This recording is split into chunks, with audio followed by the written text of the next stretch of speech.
Alongside Alex and T-Bone, I'm BK. BK and Ferrario here on 101 ESPN had a headphone issue right as we were getting ready to come on the air. You want to do this all over again, man? What? T-Bone, play the commercials again and let's start it over.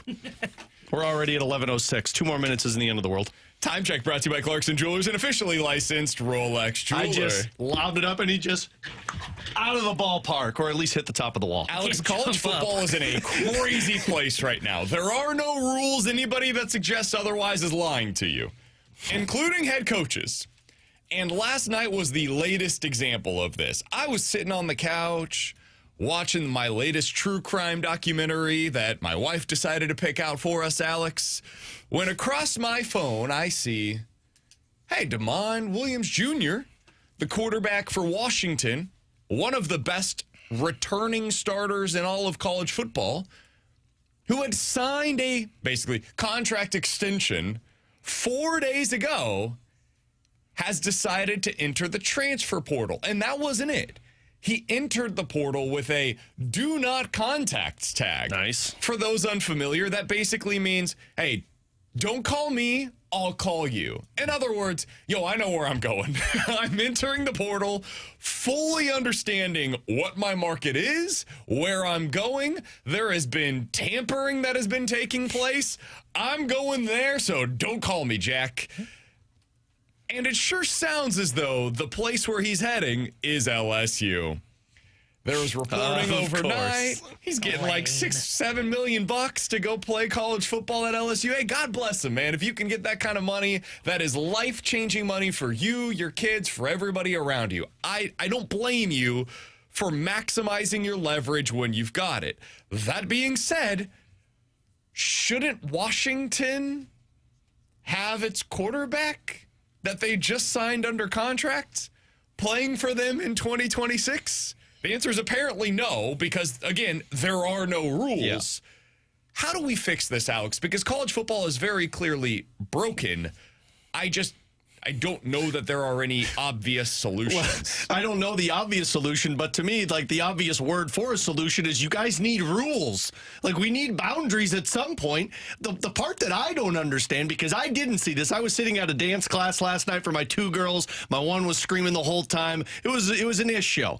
But the part that I don't understand is, okay, so you signed a contract, and then 4 days later, you just crumpled up that contract and lit it on fire. It's almost like coaches. Coaches do the same thing. How is this possible? Contracts are like toilet paper. So why do we even have contracts then? If this is the wild, wild west, let's eliminate something that makes it act like it's a civilized area and just treat it as the wild, wild west, where, hey, you want to play for me? Cool, you can play for me. Just flip whenever you decide to. Because the teams want the contracts. But why? Why would I, if I'm a team, why do I need the contract for you to say that you were playing for me for the next 4 years, for you to 4 days later say, well, I got more money? Well, it's not for the next 4 years. Most of these are one-year contracts. Okay. 1 year for contract. the next year, well, the player is guaranteed that money. So if I'm the player, I want to sign this contract. Welcome to the other problem. You shouldn't be guaranteed the money if you're going to opt out of this contract. This is the wild, wild west, and I just like the contract is a binding contract that should say you signed on the dotted lines, which means I signed a contract for my home. This is my home. However, if you decide you can exit that contract on your home. Sure, but I'm going to have to pay for that. You don't. I'm going to lose money if I decide to opt out of my home. Not necessarily. If you decide, hey, there's actually something with this home that I don't like. We got the inspection. This home is not what I thought it was when I entered this agreement. You can decide to back out of it. But there's nothing in Washington that means there's a hole in my foundation and it's sinking into the ground. It's just this house offered me $7 million. There wasn't $3 more million. That's a big hole. It was a bad comp by me, but you signed a contract. You shouldn't just be able to say, I'm going elsewhere. But you can. That's the thing. Agreed, you shouldn't be able to. You can. And so I'm not mad at Damon Williams Jr. for taking advantage of the rules that are in place, which is basically there are no rules. Somebody offered you, let's call it $4 million, $5 million from Washington. Then somebody else comes in later on and says, hey, actually, you didn't know this at the time that you signed that contract, but we're willing to offer you $7 million. And he said, okay, I'll take the 7. And he ran with the 7. And if somebody else offers him 10 next week, he could take the 10. Like, there's nothing now binding him to LSU. He's in the transfer portal. He gets to choose where he wants to go next. Everybody agrees there is a problem. And Alex, I'm in full agreement with you. If a player, this happened to Mizzou last year. It's been reported. Kawan Lacey signed with Mizzou.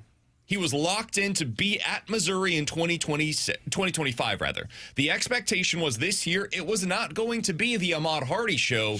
It was the Kawan Lacey show at Mizzou this season. We all know what happened because Kawan Lacey is now playing for Ole Miss. He's in the national semifinal. He got an offer elsewhere that was for more money than he was offered at Mizzou. He decided to go take it. Are there buyouts on these contracts? Yeah, a lot of them have something to that effect that are attached with the buyout. So my belief, my expectation is Washington will get some kind of money for DeMond Williams Jr. going elsewhere. Will that amount of money allow them to replace DeMond Williams Jr.? Absolutely not, dude. No chance, because there isn't another DeMond Williams Jr. in the transfer portal. Like, maybe they get involved with Sam Levitt. Guess what? LSU had Sam Levitt on campus at a basketball game with Lane Kiffin yesterday. That's awkward. When the news was announced that DeMond Williams Jr. was hitting the portal and is expected to go to LSU. Talk about awkward, but this is the portal. It's all a mess. Everything is a mess right now. And so the hard part is, how do you fix it? Because I've seen somebody on the text line brought it up. Guys, why not have a collective bargaining agreement? With who? Who are you agreeing with? Like, the NCAA has no power. So is the NCAA effectively serving as like the Major League Baseball, NFL, NHL, NBA side of things? Or is it the conferences? And so now you're going to have each conference coming to terms on some kind of an agreement with their respective players. And also, how long are these negotiations taking place? And who are the representatives that are going to be negotiating on behalf of their peers? There are something like 130 college football programs across the country. Each one of those teams has roughly 100 players on them. You think that the idea of the player at Alabama is going to be similar to the player at Holy Cross? No, of course not. They're going to be arguing on different ideas. So I don't know how you fix this. I think that the problems are obvious. The solutions, it is not as easy as like Major League Baseball. I can see what the solutions are. Are they going to get there? I don't know, because I think the players sometimes argue against their own self-interests. In college football, it is not nearly as easy to come up with the solutions. Ideally, sure, but legally, I don't know that there are any grounds for these teams. It's just funny to say legally there's no grounds, but yet the contracts, like, they're not legally bounding. Well, then what's the point of contracts then? They're literally like tissue paper. Yeah, for the players to be guaranteed the money. Yeah. For when they play. The players have all of the leverage. That's the thing that I think people are not understanding enough. The power has flipped. It used to be the schools have all of the power. Players can't transfer without sitting out. Players cannot be paid for their name, image, or likeness. They also cannot be paid for their ability to play. Like, clearly, these guys have serious value. We're seeing that now, the kind of value that they hold. Now that has swung so far in the other direction that the schools are almost powerless. The NCAA is powerless. So how do you keep these kids where they are? You don't. You have no power to do so unless you get to the end of the transfer portal and they're still signed. Basically, you have to wait for the music to stop, and then it's a game of musical chairs. You're like, whew, we made it to the end of the cycle, boys. Like, we found a way. Here's our roster. Here's the problem. Then there's another transfer portal that opens up at the end of the spring. And you got to hope once again, all of those players stick with their program. And if they don't, we're going to have to find a new go back to the portal replacement for that player. It's a joke. It sucks, but I agree. And this is why, by the way, when reality. we opened up yesterday's show about, boy, and the whole transfer portal fund, this is why I hate it, right?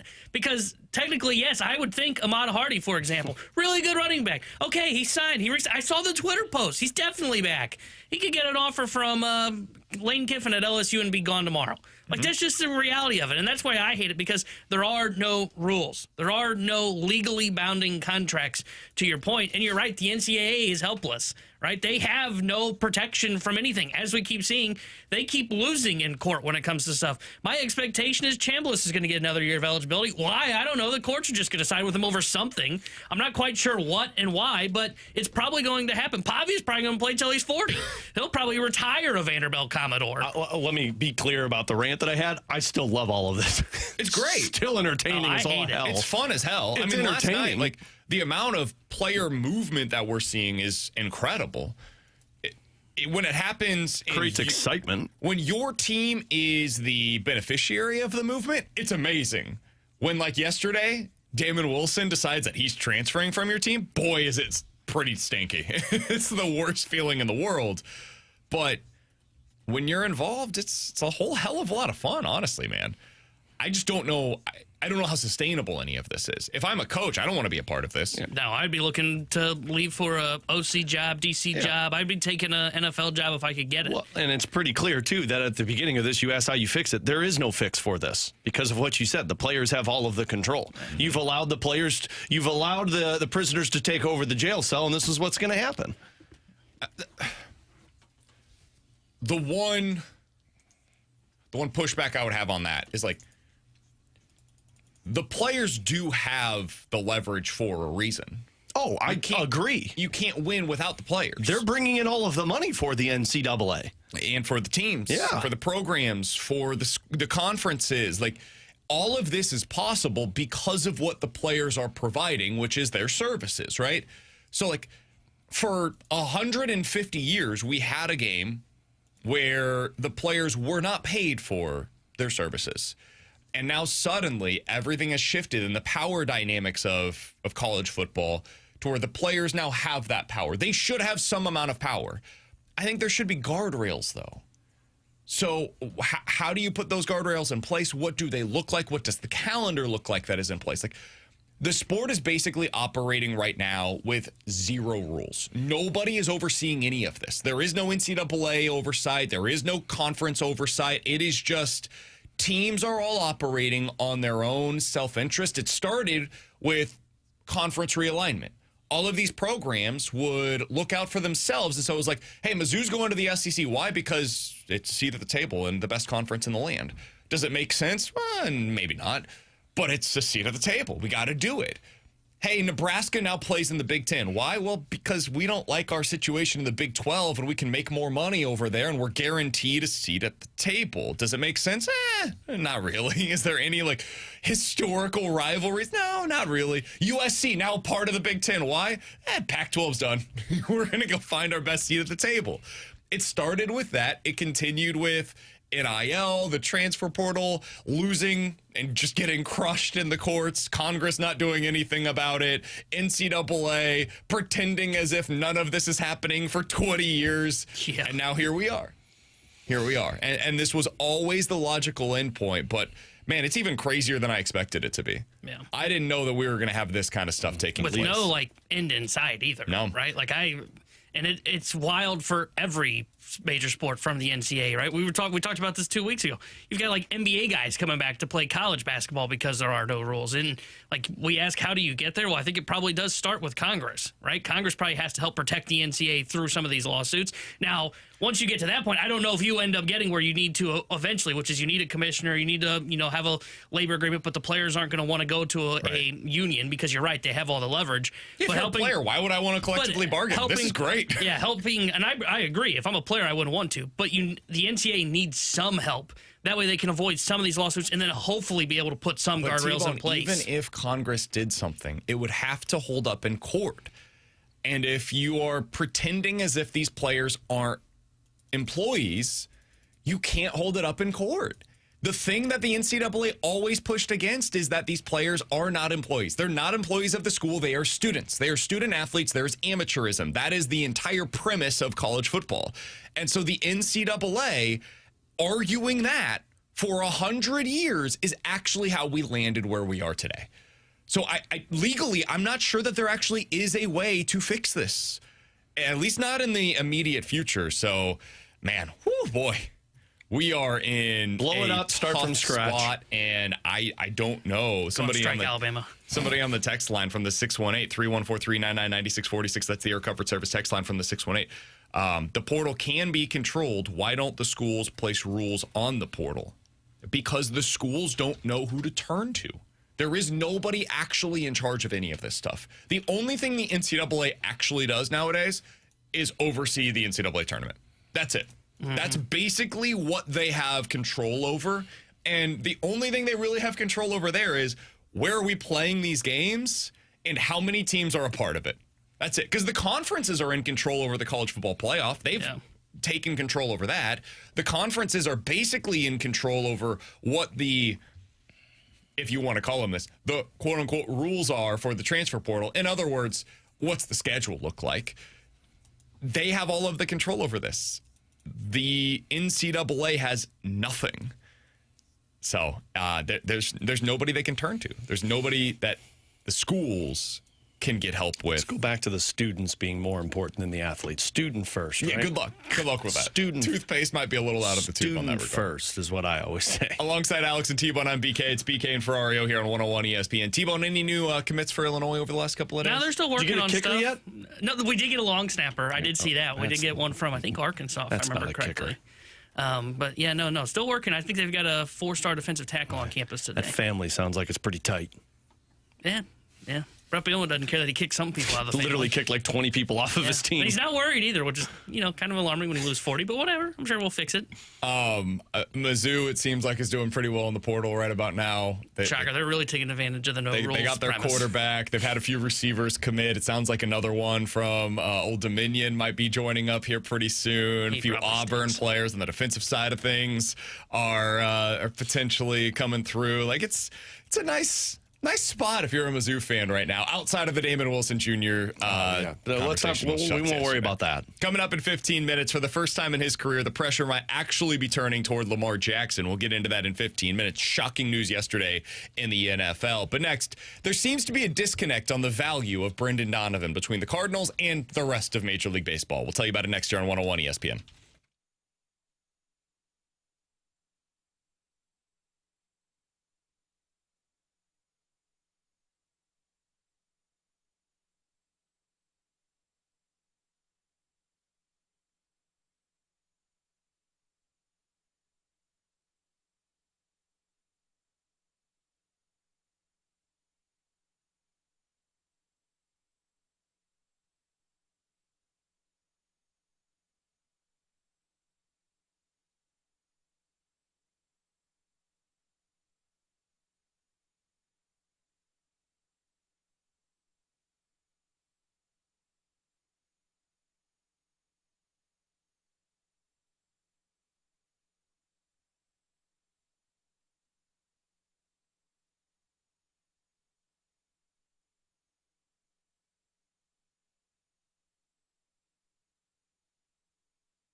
Alongside Alex and T-Bone, I'm BK. So Brendan Donovan obviously has huge value. We all know that. This is no surprise to you. But are the Cardinals valuing him more than the rest of Major League Baseball? That appears to be the case. So according to a new story by Ken Rosenthal over on The Athletic, the Cardinals value Brendan Donovan as if he is a star. The rest of Major League Baseball doesn't necessarily view him that way. Donovan, according to this story, offers many appealing qualities, from his swing decisions to his bat-to-ball skills, his defensive versatility, and his makeup. But his career best wins above replacement was just 3.2. Marte, for example, was at 4.6 in just 126 games. Donovan under club control for only 2 more seasons, the second of which is threatened by a lockout. The Royals remain among the teams interested in Brendan Donovan, but if the Cardinals prefer premium young bats, the Mariners are, quote, perhaps a better fit, end quote. Alex, this makes sense. Like, this is posturing. This is the way that it's supposed to go in the offseason with these trade negotiations. Yes, the Cardinals should hold him in high value. They should hold him in high regard because of all of the things that we have discussed a million different times. The rest of Major League Baseball should say, well, I've got an alternative. I could go get Bregman. I could go get Bo Bichette. I could go trade for Nico Horner, who may become available at some point this offseason. If I was one of those teams that doesn't have Brendan Donovan, that's the way that I would be positioning myself right now. And if I was in Chaim Bloom's shoes, I would also be saying, yeah, well, that's fine. Go ahead, turn your attention to those guys. Go pay the $100 million that it's going to take to get Bo Bichette or Alex Bregman. Go get Nico Horner, who's going to cost you more than what it will for Brendan Donovan, who has the extra year of control and brings all of these other qualities to the table. Go ahead, turn your attention to those guys. Go get Ketel Marte, who's not actually available.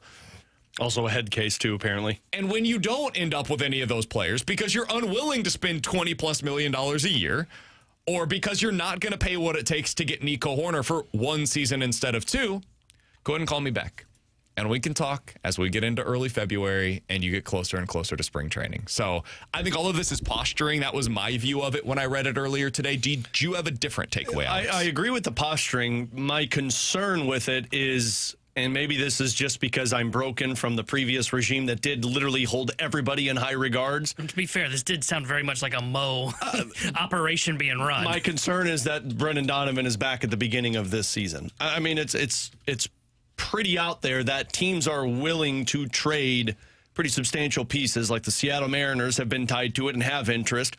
My concern is that they are holding Brendan Donovan in a higher regard, like he is a star in Major League Baseball, and asking for the world and then don't get the world and say, fine, well, we'll just bring Brendan Donovan back. I don't think you should do that, no matter what.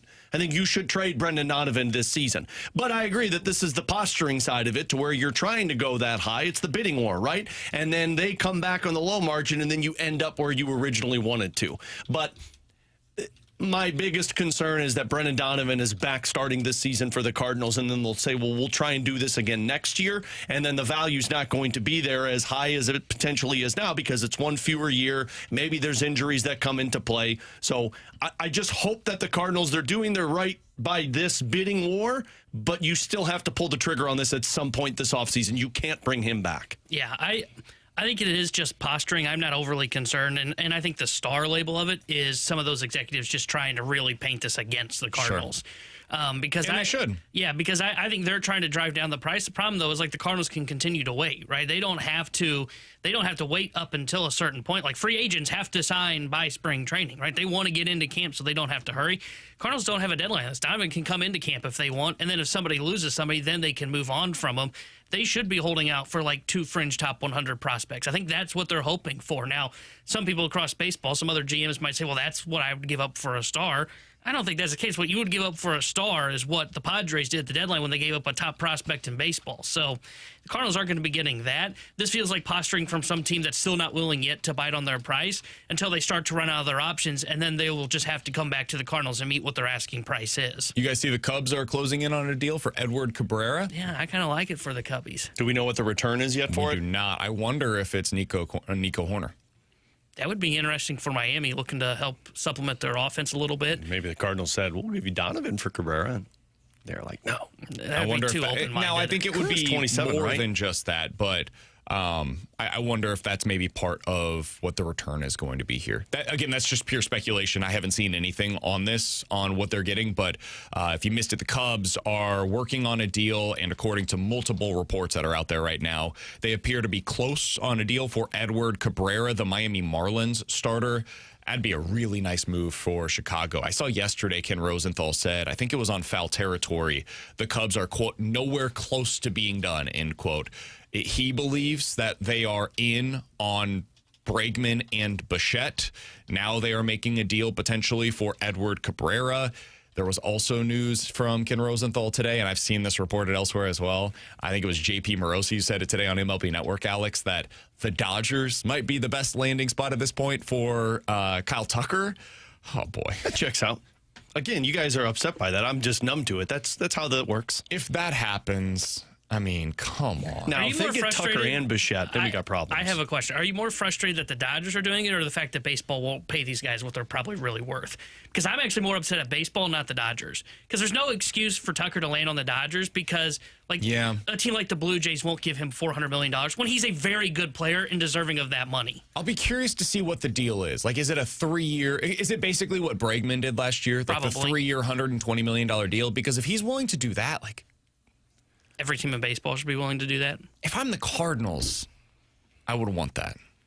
See, I would be more upset like if I'm the Cardinals and I didn't offer him 11 years and $400 million. Sure. What I mean is, how come the Cardinals can't beat that on a longer term contract? Not the 3-year, $120 million contract. I don't think they can do that. I don't think it's realistic for the Cardinals. But they could do something longer term that maybe would incentivize him to say, you know what, it's not worth it for me to do this 1-year opt-out thing the way that Bregman did a year ago. That's frustrating to me. But I'm also frustrated. Like, I don't want to diminish the fact that I'm frustrated about the Dodgers being the team that can do it. Like, that sucks. They already have the best team in baseball, and now they're adding Kyle Tucker potentially. Yeah, that would absolutely frustrate the hell out of me. Yeah, see, I still view it as I would be more frustrated the rest of baseball because it feels like it is just gifts that they keep giving to the Dodgers, right? Like, I have to look at Blake Snell when he signed that contract. He got like a 5-year, what was it, $110 million. Mm-hmm. Now, there's a bunch of deferred money. Like, if you're going to go with that, sure, the Dodgers then are certainly using their financial might to take advantage of the system. But nobody in baseball valued Blake Snell at that. And, guys, Blake Snell's won 2 Cy Youngs. Like, baseball, what are you gift wrapping Blake Snell to go to the Dodgers for? That's a really good player. You should pay really good players. We just got this on the text line. Guys, Tucker's stats are not that good. Why do people think he's so good when his stats are average for his career? Did you send that in, T-Bone? No. Every year, he's 25 to 30 home runs, basically 100 RBIs, and steals 25 bags. And he's pretty good defensively, too. Yeah, like, what are we talking about? Yeah. He's 40% above league average every single season. He's the model of If you feel this way, you should also feel that Paul Goldschmidt was never that good, because that's basically what Kyle Tucker is. Well, in St. Louis, I mean, hey, he won an MVP here. By the way, in Tucker, a lot of people would say that, I'm assuming, because he saw this year's stat line. Let's not forget the guy played through like the second half with a broken, I don't remember which finger, but a broken finger. So it affected his swing a little bit. One of the most similar batters based upon statistical performance through his age 27 season is Larry Walker.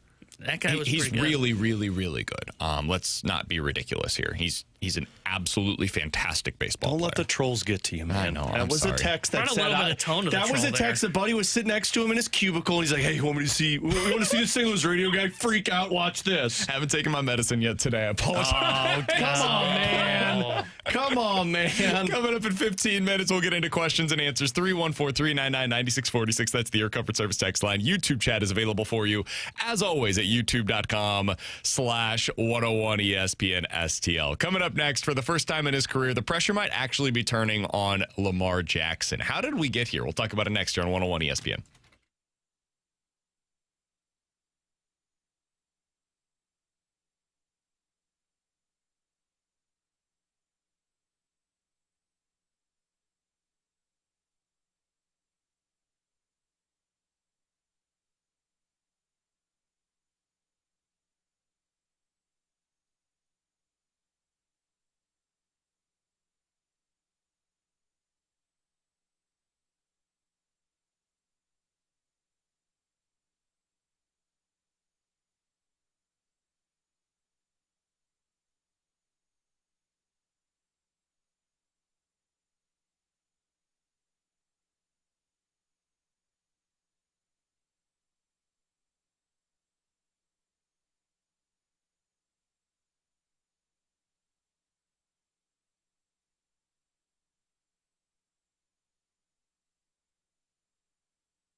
Tanner Hendrickson here, and the NFL playoffs get started this weekend, and DraftKings Sportsbook is the official sports betting partner of the NFL, and they make every moment feel bigger.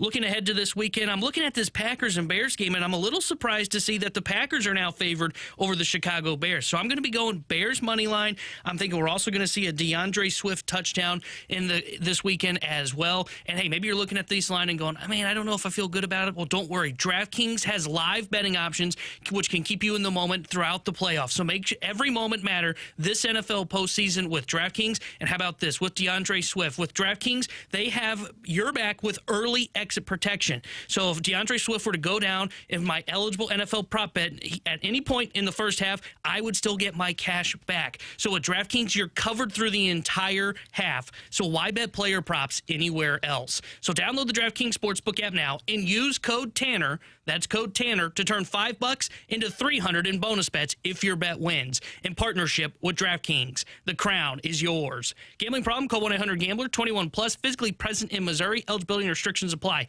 Bet must win to receive bonus bets which expire in 7 days. Additional terms at dkng.co/audio. Limited time offer.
Tanner Hendrickson here with the Sports Center update brought to you by Saliga Heating and Cooling. Blues back in action tonight as they visit the Chicago Blackhawks. We'll have pregame coverage tonight starting at 7:30 with Alex Ferrario. Puck drop at 8:30 with Chris Kerber and Joey Vitale. And news out of Major League Baseball, according to MLB.com's insider Mark Feinsand, the Cubs and Marlins are closing in on a trade that would send starting pitcher Edward Cabrera to the Cubs. The Sports Center update was brought to you by Saliga Heating and Cooling, a Daikin Heating and Air Conditioning dealer.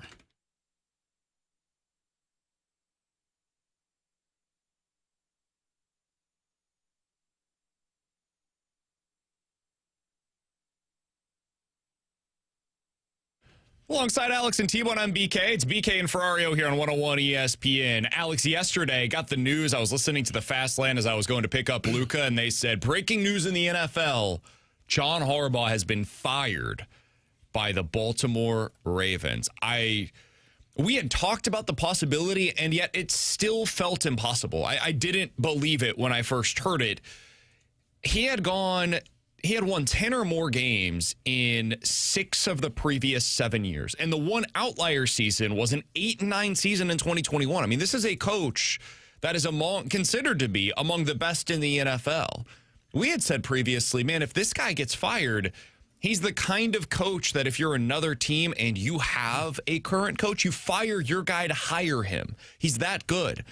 I know he's not a bright offensive mind. He's not some defensive wizard. He's not a scheme guy, but he brings a culture with him, and he's just a really freaking good football coach, and there's value in that. So when I saw the news, I was quite surprised, and yet maybe I shouldn't have been, because the breadcrumbs were there all season long. It seemed like there was this Cold War brewing inside of the locker room between Lamar Jackson and John Harbaugh, and it appears Lamar won.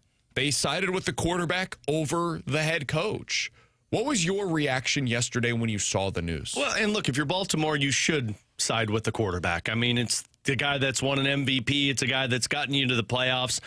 And you don't find another Lamar Jackson. But my reaction was Baltimore's going to regret this decision in a couple of years. I understand why you move on from Harbaugh, but I also look at Lamar Jackson and say, yeah, but now everything is on him to go out there and win. Now there's no more of, well, the coach isn't the right guy. Harbaugh's time worn down. You know, it's an old mindset. They need to get a fresh mindset. Cool. Bring in the new young guy that can come in and level everything up. But when you get to the playoffs after you go win double digits this year in the regular season and you lose because of your quarterback, you're going to look back and see John Harbaugh potentially having success wherever he is and say, yep, the quarterback was the problem. Again, I understand Baltimore. You can't move on from that quarterback because there's no fixing that solution. And frankly, you're a terrible team if you don't have Lamar Jackson. I don't think you find coaches like John Harbaugh very often. And to move on from that, all of the pressure is now on your franchise quarterback who has shown the ability year after year after year to lose football games in the playoffs because he can't control the football. That has nothing to do with John Harbaugh and everything to do with Lamar Jackson. Yeah, I think if you're Baltimore, though I kind of agree with Alex, I think they're probably going to live to regret this decision because who's the excellent candidate you're going to go out and hire? I have no idea. I think they had to do it. I mean, if it comes down to you've got to keep the quarterback happy, you have to keep Lamar happy. Absolutely. Because it's the one position in all of sports that I think you can't just say, well, we'll figure it out if we move on. Because we see how much it impacts the game. And Lamar, when he is healthy and does play to his level, he can be an MVP candidate or can win an MVP, I guess I should say. Multiple times. And I eventually think that kind of guy can break through in the playoffs. Everything that Alex has said, I can't dispute because he's not been good when they get to the playoff football. But I think at some point that guy can figure it out and get you to a Super Bowl. So then you have to make this move. And if we're being honest with Baltimore, I think this is also true for Pittsburgh. So I'll be fascinated to see what they do. But I think it's just gone stale. You know, I think there is a thing, and we've talked about this. We talked about it when Mo was the president of baseball operations in St. Louis. Things can just go stale in an organization. And I think that had kind of occurred with Harbaugh for how long that he had been there. There was starting to be what seems to be a disconnect between him and Lamar. And if that's the case, if you're Baltimore, you have to try it, right? You have to just try and separate because you've got to take advantage of Lamar while he's still got a couple good years ahead of him. There are only 2 coaches in the NFL that have been with their respective teams for more than 10 years. Mike Tomlin with the Steelers, he was hired in 2007. Andy Reid with the Kansas City Chiefs, hired in 2013. The 3 next longest tenured head coaches are Sean McDermott with the Bills, where it feels like the heat's starting to hit him, Sean McVay with the Rams, and Kyle Shanahan with the 49ers. All 3 of them, McDermott, McVay, and Shanahan, were hired in 2017. So I think there is something to this. Like, things can go stale, and sometimes you need a bit of a reset. I think long term, this might actually be a good thing for John Harbaugh. I think it's possible he goes elsewhere and actually finds himself in a slightly better situation than what he had in Baltimore because it just wasn't working anymore. I know what the record has been recently. Man, there's just something about that team that they're not finding a way to break through. even a couple of years ago, when everybody told us, man, this is the best team in the NFL, best defense, Lamar having this MVP caliber season, nobody can beat them. Got to the playoffs, and I was like, I don't know, man. Like, they're good. I fear the Bills more than I fear the Ravens, though. So I think he's going to go on to have some success. I think he'll be fine elsewhere. I'm really curious to see what this means for other sitting head coaches, because if I'm a coach in this year's playoff bracket, John Harbaugh's presence on the market makes me a little nervous. Like, if you're the Green Bay Packers and you lose this weekend against the Bears, I don't know for sure that LaFleur, I was going to say McVay, LaFleur is completely safe there. Because John Harbaugh is the kind of guy that can come in and immediately have success with them. Previously, I don't know that there was a candidate that I would fire LaFleur in order to go out there and hire. I'd hire John Harbaugh, rather.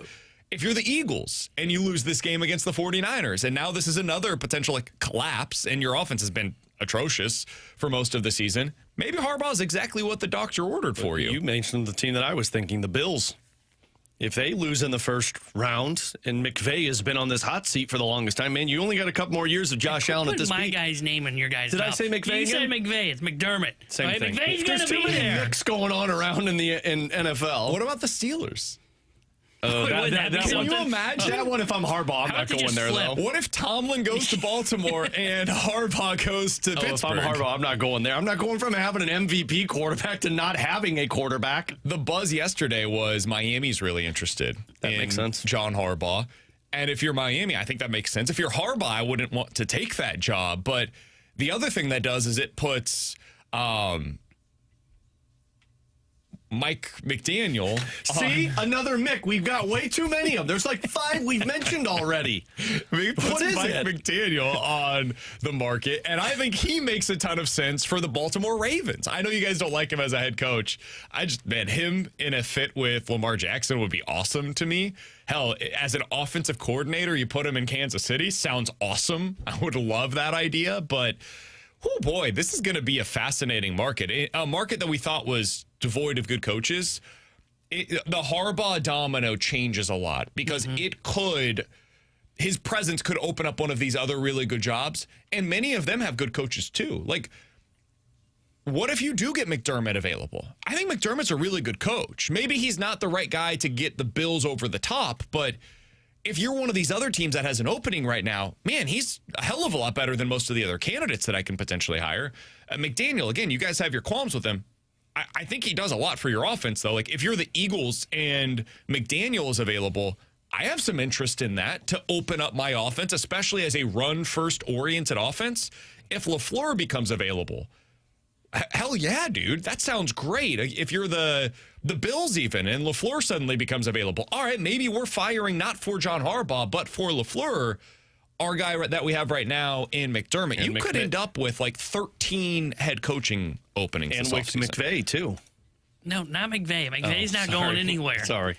It will be interesting because I do think there are a couple of playoff. I mean, you guys ran through a couple, not the Rams, but a couple of the playoff teams that, like, I could definitely see where they decide to open this up and try and go out there and make something happen. It almost feels kind of like what we were expecting from the college football playoff coaching cycle, where it was, okay, well, when someone leaves for one of these Power 5 jobs, well, then suddenly the dominoes really start to fall. It didn't necessarily happen at the college level. I guess it kind of did, but it was a little bit delayed. But that's the way this kind of feels because most of these guys that we're saying, like, I would hire LaFleur in a heartbeat if he got let go by the Packers, just like I would with Harbaugh, who just got let go. If you were Harbaugh, what's the team that you would want to go to? And this could be somebody with a sitting head coach. I was going to say out of realistic ones. Because I've got one in mind that immediately I would be like, that's my team. It's the Buffalo Bills. That was mine. Yeah, I think You that put would be me mine. with Josh Allen? Yeah, I'll My take only that. hesitation, though, is you still don't have the roster with it. I've got Josh Allen, though. And I guess you got James Cook, so you got your running game. Defensively, they're flawed. Yeah. I mean, I'll figure it out. Mine was either Buffalo or Green Bay. Green Bay's a good one. Can I be honest? I have no interest in Green Bay. I know Maggie K's going to say I love Jordan Love. I don't think he's the guy. Mine's not I love. don't. Mine's the defense. Like, Yeah, that defense, to me, I could win with. I get it. won in Baltimore with Joe Flacco as my fair. quarterback. That's fair. Philly's another one. See, I don't have much interest in Philly. I don't know how much I'd like Because I don't know Philly. what they're going to do in the offseason. Because it feels like Brown could be gone. And if I've got Jalen Hurts, who I'm not quite sure what he is really. And Philly feels like you have a short shelf life because you need to win now. He's and got a short shelf life no matter what. He's 63 years old, man. Yeah. Look at Pete Carroll, man. Yeah, exactly. That's 13 Hey, more years. in all that seriousness, wasn't Pete's fault. Yeah. You don't hire John Harbaugh to get you 7 years. But- You're hoping for 3 to 5. But what I mean is what T-Bone said, to where, like, you don't know how, like, Barkley might be done considering where he was. Jalen Hurts might not be what he was a couple years ago. You go to Philly and you fail the first year, people are already calling for you to get out. Like, at least if you go to Buffalo, Green Bay, you look at it as you got a few years to go out there and try and build towards the Super Bowl. I think Harbaugh will land on his feet. I know he's not what a lot of teams are looking for right now, which is that young, hotshot coordinator. He doesn't fit any of that criteria. He was a special teams coordinator. That's what his background is in. But he's a culture setter. He's a really good coach. And he knows how to win in the NFL. There's value in that. I would hire him. I would be very interested in him. I think he's going to be fine. The guy that I'm really curious to see what this means for his future is Lamar Jackson. Because Lamar, for all of his success, and he's had a ton of it, dude. There are very few quarterbacks that I would want over Lamar in the regular season. He's kind of the opposite. He's the anti-Jordan Bennington. I want Lamar Jackson as my regular season quarterback because he's going to help me win a boatload of football games. But he does have his warts, and man, does he have some injury issues right now. And he doesn't seem to take care of his body. He doesn't seem to put a whole lot of emphasis on his diet and nutrition stuff, and that stuff gets more and more important as you get older. Alex, we certainly know a little bit about that as we get into our 30s. Amen to that. The pressure is now on. He went under 500 this season. We haven't seen that from a Lamar Jackson team just yet. He's now had a really good head coach fired, at least in part, because he didn't want him there anymore. He wanted something different. All right, Lamar, you got what you were asking for. Now the pressure turns to you, not just to win in the postseason, but you better elevate your game. We better see the best version of Lamar Jackson again next year, or for the first time in his really NFL career, we will start to have questions of, have we already seen the best of Lamar? And is he a little bit more of a malcontent than we were giving it credit for? Because there was the whole contract situation. That was weird. Mm-hmm. The NFL draft stuff was a little weird where he had I think his mom was in charge of his draft process. It was just kind of strange, everything, the way that he handled it. And now you've had your head coach fired. I would want that guy as my quarterback because he's great. He's excellent. He's so freaking talented. There's going to start to be some murmurs of, is Lamar holding the Ravens back more than we gave it credit for previously? I'm glad you said that because, Harbaugh's a Hall of Fame coach, and the team that immediately came to mind was the Eagles when they fired Andy Reid. Yep. And they got a Super Bowl 4 years later, but they had to go through 2 other coaches and be awful for 2 years to get to that point. And Baltimore could look at that, and you waste 3 years of Lamar Jackson, there goes your prime. Alongside Alex and T-Bone, I'm BK. If you guys want to get involved in the show, we'll have questions and answers coming up next. 314-399-9646. That's the Air Comfort Service text line. We'll get to your questions next year on 101 ESPN.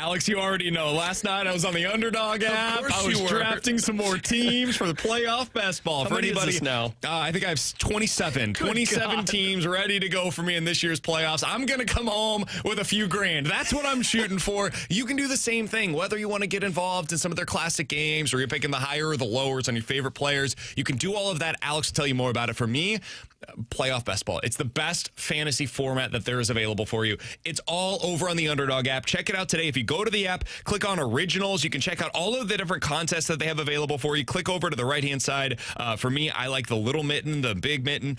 Different price ranges, $5 to $500, depending on what you're looking for. It's all available for you on the Underdog It gives app. you that fantasy football, that fix after the fantasy football season. But like BK mentioned, maybe that's not your cup of tea. Maybe you just want to go simple high higher or lower. If you listened to my NHL play yesterday, well, you would have won because all of those hit in terms of higher or lower endpoints. You pick your certain stats, you go higher or lower for your favorite players, and you could walk out of there with 5,000 times your cash. So download the Underdog app today. Make sure you use promo code BKO to score $75 in bonus entries when you play your first $5. That's a lot of little mittens. Like promo code BKO. Underdog, make plays, win money. Must be 18 plus, a President of Missouri. Terms apply. See assets.underdogfantasy.com/web/play and get terms _DFS_.html for details. Concerned with your play, call 1-800-GAMBLER. Visit www.ncpgambling.org.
All right, Alex, I've got an update on the DeMond Williams situation for you. Okay. He's the Washington quarterback who signed an agreement, one-year revenue share agreement with Washington worth about $4 million. This is coming from Ross Dellinger of Yahoo Sports. The contract sticks. He can't leave. The agreement is a Big Ten template document used by all league members, and it is built for situations like this. The agreement prohibits a player from entering the portal once signed, which is why Washington is currently refusing to enter his name into the portal. And it prohibits the player's NIL rights to be used by any other school, though the player could technically sign outside marketing agreements. The Big Ten commissioner was in Seattle this week for a memorial service at Washington. He is currently heavily involved in the matter, along with other Big Ten officials. The league is standing behind Washington's approach on the contract. Washington officials are expected to communicate later today with DeMond's representatives regarding the situation and what comes next. Washington refuses to enter Williams' name into the portal, so he is not permitted to hold conversations with other programs. That being said, Washington officials suspect that Williams has already held conversations with other programs. What gave that away? And the school plans to submit tampering evidence to the league and to the NCAA. Finally, according to Ross Dellinger, LSU is believed to be the school most interested in Williams. Lane, you dog! Lane Kiffin, ladies and gentlemen. Everyone thought it was going to be fine. Lane was just going to go away, fade away into the sunset. Nope. Still causing problems. This is our first real test of, hey, how much legal consequence could there be? Oh, I thought you were going to talk about the committee that we have that's supposedly going to really put checks and balances in place. But yeah, I kind of, I find myself rooting for Washington here. Not because I am anti-players getting money. I am all in favor of that. I truly am. But when you sign the documents and there's, like you said, what if that is true, what is in the documents of like the Big Ten, and once you get this and you can't communicate with other teams and go into the portal, yeah, that should hold, right? That should hold. I think so, but I just don't know that they have the ability to do that. I don't know legally if that's actually allowed. And welcome to the problem in NCAA. Like, there has to be some type of legality to all Georgia of this. too, run their case against No, Wilson, not anymore. No, Mizzou should jump in on that. All right, 314-399-9646 is the Air Comfort Service text line. Just wanted to give that update on our biggest story of the day in the world of sports. From the 573, with the Cardinals in rebuild mode, would you be interested in Major League or minor league? Would you be interested more in their Major League team or their minor league teams this season? It's always still the Major League teams for me. Oh, see, I'm going to be, mine's minor league. I think I'm going to be more interested in that. Like, you're going to be watching their minor league teams? Well, no, I don't even know where the hell you can watch their minor league games. MLB app, baby. Oh, yeah, I can't afford that. Sure you can. No. MLB TV is like $20 a month. You can afford it. Yeah, I got 3 kids at home, man. I hear you. No, I can't. Trust me, I hear you. You can skip feeding one. The Major League team. You're going to watch J.J. Weatherholt this year. Mason Wynn will be a part of the team. Yvonne Herrera's on the team. Alec Burleson's on the team. Maybe Donovan will be on the team. I think Weatherholt's going to be in the minor league team to start. I think they're going to want him to win Rookie of the Year. Yeah. If they had a team that was just stacked with prospects, I would probably answer that team. But they don't have that. They don't really have a bunch of top-end prospects all playing on one team. Like Baltimore a couple years ago had that AAA team that had that guy that's in Stowers was on the team. It was Jackson Holiday. Like, all their top prospects were at the AAA level. So, that would have been team fun to keep an eye on, especially if you were bad.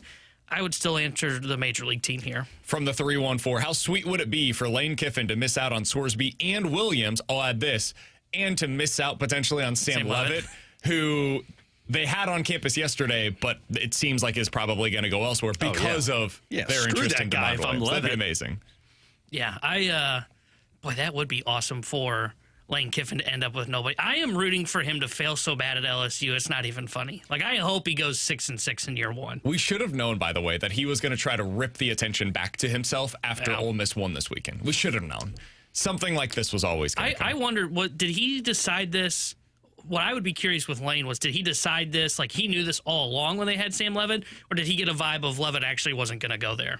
That would be something I'd be curious of. I'm guessing it was Lane doing Lane. I think he wants... He was at the basketball game. Yeah, he wants the better quarterback. The best quarterback available, apparently, was DeMond Williams. If you can get him, you aim high, and you keep your other options open while going down that road. All right, from the 636, guys, what do you think about Harbaugh to the Raiders? I think it would be a crazy decision by John Harbaugh. I'm not going anywhere if I'm Harbaugh that doesn't have a quarterback. Agreed. Yeah, I think it'd be stupid. I think it would be a bad decision to go to the Raiders. Raiders are going to have to just settle for, I don't know, some just off the beaten path hire and hope it ends up working out. From the 314, guys, what do you think about Curt Cignetti as the next head coach of the Las Vegas Raiders? Cignetti and Fernando Mendoza. Oh, that's why I was going to say. as a No, tag team. No. I think he's got a good gig in Indiana. I'm not leaving. And apparently he can, because they've reached the semifinal, gets to like renegotiate his contract and get a pay Really? raise again. for Yeah, him. he had some kind of, I don't remember what they called it, but there was something in his contract. If he reaches the semifinals, his buyout becomes $0. It is the wild, So wild he can go west. right back to the negotiating table and get a pay raise again from Indiana. Good God. By the way, got a new update on the DeMond Williams situation. Of course.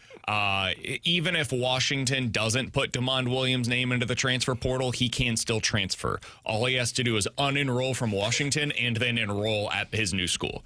You don't actually officially have to transfer, quote unquote. You can just not Drop be out. enrolled in school anymore and then go somewhere else. See, the student athlete doesn't matter. You need to start. We need to eliminate these loopholes. That's what you need to start with. Alongside Alex and T-Bone, I'm BK. Coming up in about 15 minutes, we'll get into more likely to happen. You give us two scenarios, we'll tell you which one is more likely. But next, so the Cardinals' top 10 pick from last year is the top closer prospect in all of baseball. What should we make of that? We'll talk about it next year on 101 ESPN.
Alongside Alex and T-Bone, I'm BK. Which pitching prospect is the best future closer in all of Major League Baseball? That was a question that was asked to Major League scouts. According to MLB.com, the answer is Liam Doyle, the Cardinals' left-handed pitcher. Now here is the write-up. Jacob Misiorowski topped this list each of the last 2 seasons, but his graduation from the prospect status left the door open. The Cardinals' first-round pick from 2025, Liam Doyle, is the new name that has been at the top of this list. Quote, that might be disheartening for Cardinals Nation, given that the team took him at number 5 overall, but his combination of unorthodox delivery and effort had some scouts concerned about closer as his future. St. Louis should hope he follows the Max Scherzer storyline, since many evaluators also thought he would end up in a bullpen because of his violent delivery in college. There were a total of 17 different pitchers that were mentioned. Doyle's share of the votes is very similar to what Misiorowski got in 2024. 30% of the scouts said Liam Doyle, the best future closer among all pitching prospects in the minor leagues right now. Alex, to me, I look at this and I actually view it as a positive for the Cardinals. I know that may sound a bit strange considering, like, hey, is it a good thing if your top prospect, a top 5 overall selection, has a closer future? No, that's obviously not good. I think it would be a real disappointment, even if he ended up as like the next Ryan Helsley or the next Trevor Rosenthal. That's not good enough for a top 5 selection. You need him to be a starter. That needs to be his future for you. What this tells me, though, is, man, he must have some kind of dominant stuff. Just the way that we saw with Jacob Misiorowski. That guy, when he was at his best, was special this season. So much so that Major League Baseball was like, yo, we got to get this guy in the All-Star game. This season, right now, we got to take advantage of it because we have no idea what his future holds. But right now, he is unbelievable. And in my opinion, it was the right call. Liam Doyle has that kind of stuff. And scouts see that, and they see, hey, yeah, if you put him into a closer role, he could be absolutely dominant in that capacity. But if you're the Cardinals, you want that stuff, but for 5+ innings. So many times in the past, they've had these starting pitchers that we would talk about and be like, well, what do you do with them once you get to the playoffs? Because he's not really a starter that you trust, but his stuff doesn't play up if you put it into the bullpen because he throws 93. Were you thinking of Wainwright? I'm thinking of Waino, or I'm thinking of like 6 other starters. That Probably you could put in every that Cardinals conversation. pitchers that have done this ever. At least Doyle has the kind of stuff to where, yeah, in a worst case scenario, if you put him into the bullpen, he's not just some middle inning long reliever. He could be your closer in that capacity. So it actually got me even more excited, and it reinforced my belief on why they made the selection in the first place. Yeah, I mean, I see where you're coming from. I mean, look, I don't really care. It needs to be a starting pitcher for the Cardinals, at least early on. In the back half of his career, if we're talking a closer, then great. But early on, he needs to be a starter, and he needs to look like a number 1 or a number 2 when you're drafting that high. But I don't really care that that's what they're labeling him as, because all that tells me is that the Cardinals drafted somebody with elite stuff. Absolutely. Because 5 years ago, if they would have had the 5th overall pick, I think they probably would have gone with the guy that, oh, man, he can hit the strike zone. Or, oh, boy, he can get ground balls. But this is a guy that has elite swing and miss stuff. So if you're telling me that Misiorowski's in the same conversation, or Max Scherzer, like they talked about, who was labeled this way, this means the Cardinals are looking at skill set and the ability to have something that other guys don't, and then mold him into what they need. Yeah, and typically when you talk about closers, for example, if you hear about them having dominant stuff, it really is they've got 1 to 2 dominant pitches. We know how you become a starter. You just get like a third average pitch. So if I'm talking about that for your top pitching prospect of Liam Doyle, who has a lights-out fastball, decent secondary stuff, and all I need is to kind of work on the edges with a third, fiddle the knobs just a little bit, yeah, I'll take my chances on that, right? That is something that I think every organization would sign up for. And if he does become a closer, then yeah, it would be pretty disappointing. But you can try this for 3-5 years and see if you can figure it out and see if you can just get one more pitch that will work for him, and then he can become a dominant starter. And if we're being honest, if his stuff is as good as they think for a closer, we've seen this across baseball. it's no longer you need like 3 to 4 pitches to potentially be a starter. There are a couple of guys across the sport that actually have just 1 or 2 dominant pitches, and they're able to make it work. Lance Lynn, it's different, but Lance Lynn made a career of just throwing fastballs. So this could work out for the St. Louis Cardinals. So I'm not disappointed at all that he got voted best closer of the prospects across the sport. Not only do I think it's fine, I think it could be viewed as a positive. Like, truly. Again, Jacob Mizorowski, we said all year, that's what the Cardinals are missing. They don't have that guy in their rotation, and now Major League Baseball third-party observers are telling you they have that guy in their system. We don't know what his future holds. It may not work. Pitching prospects will break your heart, man. Look at Alex Reyes. We've seen that before, but you at least have somebody with the potential to give you something more than what they've had from their pitching prospects in the past. All right, the other thing that I wanted to get to baseball-wise today, Kylie McDaniel put out a list today. It's list season, ladies and gentlemen. That means that means your free agency is a little dry. Yeah. Ranking the best players at every age. Oh, jeez. From 16 to 25 years old. The best 25-year-old in Major League Baseball right now is Bobby Witt Jr., according to Kylie McDaniel. Just going through his list. Sure. Other top 3 players on that spot, just to give you some context. Julio Rodriguez at number 2, Corbin Carroll at number 3. Pretty good. Yeah. Best 24-year-old in Major League Baseball, one of them. Gunnar Henderson. Best 23-year-olds in Major League Baseball, some guy by the name of Paul Skeens. Below him, Ellie De La Cruz, number 2. Pete Crow Armstrong, number 3. James Wood, number 4. And how about this? Mason Wynn, number 5. My qualm with that list is James Wood should be above Pete Crow Armstrong. I agree with that, actually. That's a joke that Pete Crow Armstrong's higher than James Wood. I think that shows you how much of a drop-off is after you get past 4. No offense to Mason Wynn, but... Well, BK agrees with the list. Jacob Wilson, number 6. Jacob Mizorowski, number 7. J.J. Weatherholt at number 8. Cardinals with 2 of the top 8 players, age 23. On this list, according to Kylie McDaniel. That's not bad, man. Hold on. Okay, now I really have a qualm. How the hell did Mizorowski finish below Mason Wynn? Because Mason Wynn is really good, Not man. as good as Mizorowski. Did you see that baby reindeer on the mound this year? Did Mason Wynn make it to the All-Star game? No. No, he didn't. 22-year-olds, number 1, Junior Caminero, number 2, Jackson Merrill, number 3, Nick Kurtz, who was awesome this year for the I love Athletics. that guy. 21-year-olds, Roman Anthony, number 1, Jackson Churio, number 2, number 10 among those age 21, Liam Doyle. Again, all of that according to Kylie McDaniel. The closer. So you've got a few of them, few players on this list. What 16-year-old is on this list? So I'm going to go to age 18 first. Number 1, Jesus Made for the Brewers. He's a shortstop prospect for them. He's at the AA level. Number 2, Ray Rodriguez for the Cardinals. That checks out. I did see he got age 18.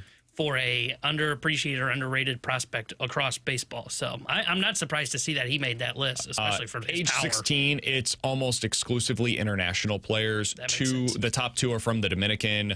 Another one is from North Carolina high school player by the name of Jacob. I'm not making this up. Seaman. And number 4 player on this list is a center fielder from Venezuela. Take your head out of the gutter. You could have pronounced it differently, man. I mean, Seamon. I don't know how else you can pronounce Seaman. that. There you go. That's probably how. Is that really better? Well, you heard the first one, so I think the second one just sounds awful. If he would have said Seaman, we would have just moved on. Yeah. So the Cardinals at least have a few players that are standing out among their age range. Did you answer what the 16-year-old was? I wasn't listening. Yeah, I just did. That was the list. Seaman? He's 3rd, but there are 2 players from the Dominican that are above him. So no Baez, the kid that they got from the Mets, he didn't make it? No, he's older than 16. Oh, I thought he was young. He is young, but he's not 16. I think he's like 16 is 20? like high school. He's 20 years old. Yeah. Was he on the 20-year-old list? No, man, he's not even close. Failure of a trade. Yeah, unbelievable. He didn't even Like hit when he the got the 20-year-old that's on this list is Colt Emerson for the Mariners. He's their number 1 prospect that we've talked a lot about. He's like completely off limits. George Lombard Jr., he's another guy that we talked about previously from the Yankees. He's at number 6 on this list. These guys are like AA players that are top 3 prospects in a respective system. I think Jesus Baez is interesting, but he ain't that. I think the Cardinals should trade for Seaman. Coming up in 15 minutes, we'll talk to our guy, Chris Kerber, the voice of the Blues here on 101 ESPN, as we do each and every Wednesday. But next, you give us two scenarios. We'll tell you which one is more likely here on 101 ESPN.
Two of the top-ranked players in the transfer portal from Alabama are expected to visit Missouri. I wonder why he wasn't Not listening. Illinois? Not Champaign? No wonder why BK wasn't listening to my fact of the day over there. Here are their see the him with his teams. computer googly-eyed. There are two different defensive linemen from Bama that are planning to visit. It appears the same teams. Maybe they're a package deal. I don't know. Out. I mean, you want to play with your brother. Here's the list of teams that they're looking to visit, Alex. Ohio State, Georgia, Tennessee, LSU, Missouri. Yeah, I'm going to go out and see you guys aren't getting I there. don't think Mizzou's getting them. That's amazing. I love the transfer that- portal. It's great the that they're best. there, but I don't think they're getting That them. feels like they're being used as leverage. Hey, man, that's fine. They ended up getting Damon Wilson last year over Ohio State because they were willing to spend more money I than didn't Ohio hear State. Illinois, though, on that. Yeah, did we're looking more for 3 stars. No, we want more Bargain like bin. defensive tackles. Oh, you're not the these Cardinals. guys. Yeah, we don't need You're the edge. Cardinals off season. All right, let's the start out edge. with this. More likely to happen. 314-399-9646. That's the Air Comfort Service text line. We will talk to our guy, voice of the Blues, Chris Kerber, here in about 10 minutes or so. More likely to win this weekend. The LA Chargers on the road at the New England Patriots, or the Pittsburgh Steelers at home against the Houston Texans. Chargers over the Pats, Steelers over the Texans. Who's more likely to win? I'll say Chargers over the Pats. Just because I think if you realistically look at it, it's a young quarterback that has not experienced playoff football yet. And you've got Justin Herbert, who, if healthy, which I don't think he is, nor is his team, can find a way to put up points. I don't see how the Steelers are scoring any points in that football game. So, Chargers. Yeah, I would lean Chargers as well. And I think it just comes down to the rookie quarterback, or not the rookie postseason quarterback, I should say, with Drake May. First time there, we've seen like the big stage can sometimes kind of catch up to those guys. I could see where Drake May's just not himself. And if he's not, BK mentioned this yesterday. Who on the Patriots scares you? Their playmakers aren't all that great. Drake May's the guy that scares you. And if he struggles because it's just the moment's too big for him in his first time in the playoffs at the NFL, then yeah, I could see where the Chargers end up pulling off the upset. Agreed. I'm a little surprised that the Chargers are a 3.5-point underdog and the Steelers are only a 3-point underdog then. I know the Steelers are at home, but it just feels as though the Chargers should be a little closer, and the Steelers, that line feels like a trap. I don't understand it. I know that we've said this 100 times this season, and every time I look at it and I'm skeptical, I'm like, what am I missing here? This is one of those that I'm really wondering, what am I missing? Why wouldn't the Texans win this football game? Alex, what do you have for us today? Guys, more likely to happen, the Blues win their next 3 games or lose their next 3 games? Yeah, the alternative. They're not going to lose 3 against Chicago, Utah, and Vegas. They absolutely could. So I'll go with that one. I think it's more likely they would lose 3 in a row. Yeah. Them winning 3 in a row, come on. They haven't proven to do it yet. Got a chance to do it tonight. They've got to be like the last one in the league to not do it, right? Oh, I'm not even going I to don't try have to and check that, yes. I don't even need to try It and was figure that that case one out. last year. Chat, T-Bone. Yeah, Chat GPT, that bad boy. I'm not sure how accurate chat was with my fact of the day, let alone if it's going to be I accurate. never for that. trust I'll go ChatGPT down that with that loophole at some Yeah, point. I would say more likely they lose 3 in a row. 3 in a row. I would be shocked if that's the case. I'm kind of there too. T-Bone, go ahead. Guys, more likely to happen. We see Kurt Signetti get Indiana back to this spot next year to the college football playoff semifinal, or we see Alabama turn things around and get back to this spot. I'll go Indiana. I think Indiana's more likely to be here next year than Alabama, which is crazy. I can't believe that I'm actually saying that, but I trust their coach, man. That's I where think I'm at, Kurt too. Signetti is at a minimum, top 3 coach in the country. And if you told me right now, hey, you have to build a program next year from scratch, who do you want as your coach that's going to get the most accomplished in that first year? I would go with Kurt Signetti. I know that sounds crazy. It is recency bias. I don't care. I trust that guy. Yeah, I'm the same way. I just don't see how. I think Alabama's going to have more struggles moving forward than Indiana will. I think I agree. I lean towards Indiana just because I think Alabama has got more they need to work on. I like the transfer class that Signetti's bringing in as well. I'm a little skeptical he's going to be able to get the most out of the quarterback they brought in, the kid from TCU. Hoover. But I'm going to trust Signetti because he did this with his last 2 quarterbacks, right? He was able to get the offense unleashed under, I think it was Rourke, and then now this year with Mendoza. According to the text line, and I have now confirmed this, the Edmonton Oilers have also not won 3 consecutive games yet so far this season, which is surprising because they're Aren't they like in 5 games over 500. I was only at Chicago, so I was getting to that point. Yeah, they have also not done it. I don't know if there's any other team. I'll find out. Unless they do Edmonton and the Blues are at least 2 of them. All right, 314-399-9646. That is the Air Comfort Service text line for more likely to happen. More likely to happen. The Blues go in a new direction and trade Colton Parayko or Robert Thomas. So which one's more likely to be dealt? Colton Parayko or Robert Thomas? I would say Robert Thomas is more likely to be dealt. Agreed. I would agree. I would say Robert Thomas over Parayko. You're just not going to trade Parayko. Yet. No. I don't think that'll happen. I think he's going to be the one that finishes his career with St. Louis. Over Bennington. 314-399-9646 is the Air Comfort Service more likely to happen. Bennington or Parayko finish their career as a Blue. Parayko. That's what I was going to say, too. I should have used that one earlier. More likely to happen. An NFL quarterback throws for 5 touchdowns this weekend, or a running back goes for 200-plus yards. Ooh, That's a fun one. Who would be the running back, though, to go for 200-plus would be my question. I mean, Kyron Williams? Yeah. Or Saquon. I mean, the 49ers defense is awful. We saw that last week. Yeah. I'll go Saquon, so I'll say him. Didn't the Bears, or am I thinking of somebody else? Didn't they just recently bully the Packers with their running game? Mm-hmm. They may not have one guy, but Thanksgiving weekend. Yeah. Remember there? I think that was like the Black Friday day. I think that's right. Honestly, I think I'd say the 5 touchdowns. I could see, not throw for him, but I could see Josh Allen throw and run for 5 total touchdowns in that game. Yeah, I would lean the quarterback throws for 5 because I could see where it's either Josh Allen plays unbelievable and gets to 5 touchdowns to pull off the upset, or I think if the Rams are going to beat the Panthers, I don't think it's going to be the running back is the one who goes off. I think Stafford just has an incredible game and picks them apart. From the 314, more likely Harbaugh ends up coaching the Giants or the Falcons next year. Oh. God, neither. There seems to be a lot of trust in the Giants. Whether you agree with this or not, the Mara family just has a high standing within NFL circles. I will go with the Giants because of that, because there's still some lore of being the head coach of the New York Giants. I don't know what the appeal is right now of coaching the Falcons. So I'll go the Giants. And there's already been some buzz of him having contact with them. I'll take your word for it, but if I'm John Harbaugh, none of them. Yeah, I'm with you. I agree with that. I would go Giants. And also, too, like, they've got maybe the quarterback in place, right? If you're Harbaugh and you look at Dart and you think, okay, I can work with that guy, I think he's their best, a good option to have. That's better than the Atlanta Falcons situation at QB. Alongside Alex and T-Bone, I'm BK. It's BK and Ferrario here on 101 ESPN. Coming up in 15 minutes, we'll dive into the junk drawer. But next, time to talk to the voice of the Blues, Chris Kerber, here on 101 ESPN.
Tanner Hendrickson here with the Sports Center update brought to you by Saliga Heating and Cooling. Blues back in action tonight as they visit the Chicago Blackhawks. We'll have pregame coverage tonight starting at 7:30 with Alex Ferrario. Puck drop at 8:30 with Chris Kerber and Joey Vitale. And news out of Major League Baseball. According to Mark Feinsand, MLB.com's insider, the Cubs and Marlins are closing in on a trade that would send Edward Cabrera, the starting pitcher, to the Chicago Cubs. The Sports Center update was brought to you by Saliga Heating and Cooling, an Icon Heating and Air Conditioning dealer.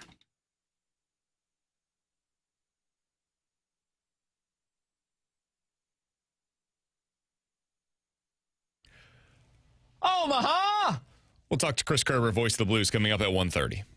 It's got stuff to do. We will talk about the St. Louis Blues, though, right now, Alex. Hell yeah, let's do it. Really good piece earlier today from Jeremy Rutherford on Justin Faulk. The season that he's putting together, the turnaround that he has had, and man, he's been awesome for the Blues. There's no other way to put it. They've had a lot of issues this year. Justin Faulk has not been among them. He's among the team leaders in goals. He already has 11 so far this season. His career high in a season is 17. He has 11 in 43 games. Decent chance he breaks that record for himself this season. He's up to 21 points. Last year, over 78 games, he had 38. Justin Faulk has been really productive for the Blues. And he basically says, listen, I wasn't healthy for a couple of years. I lost a little bit of my shoot-first mentality. I'm just playing better right now. He didn't give away any state secrets or anything, but it got me to thinking about Justin Faulk, his time here in St. Louis, which, by the way, it's been 7 years. Yeah. It feels crazy to me, but that's how long he's been here now. He was traded the first year that the Blues were on 101 ESPN. And especially considering, he's likely to be dealt, I would say, at some point this season as well. So we're probably watching the end of his time here in St. Louis. When you look back on that trade, Alex, was it a success for the Blues? Yeah, absolutely was. I wasn't as definitive earlier today when we talked, but the more I thought about it and the more I looked at some stuff, it absolutely was. The first thing I do when I deem a trade a success is what went the other way. Does anybody know what Dominic Bach is doing in the NHL? He's got to be dominating. He's not in the NHL. He's still over in Germany. He didn't make the NHL. That was a first-round pick that the Blues traded that people were like, oh, no, you traded Dominic Bach. He didn't touch the NHL. You traded Joel Edmondson, which was tough, but Joel Edmondson, who is still a really good defenseman, is nothing more than a borderline second, third pair defenseman. And probably making more money than what that role is valued in the NHL now. And then you traded a 7th-round draft pick. That I don't know if anybody knows who Nikita Gulstetov is, but he's not playing in the NHL. Yeah. You got all that for Justin Faulk. So that's one check mark where I'd say that's a success. But then also, Edmondson was on an expiring deal.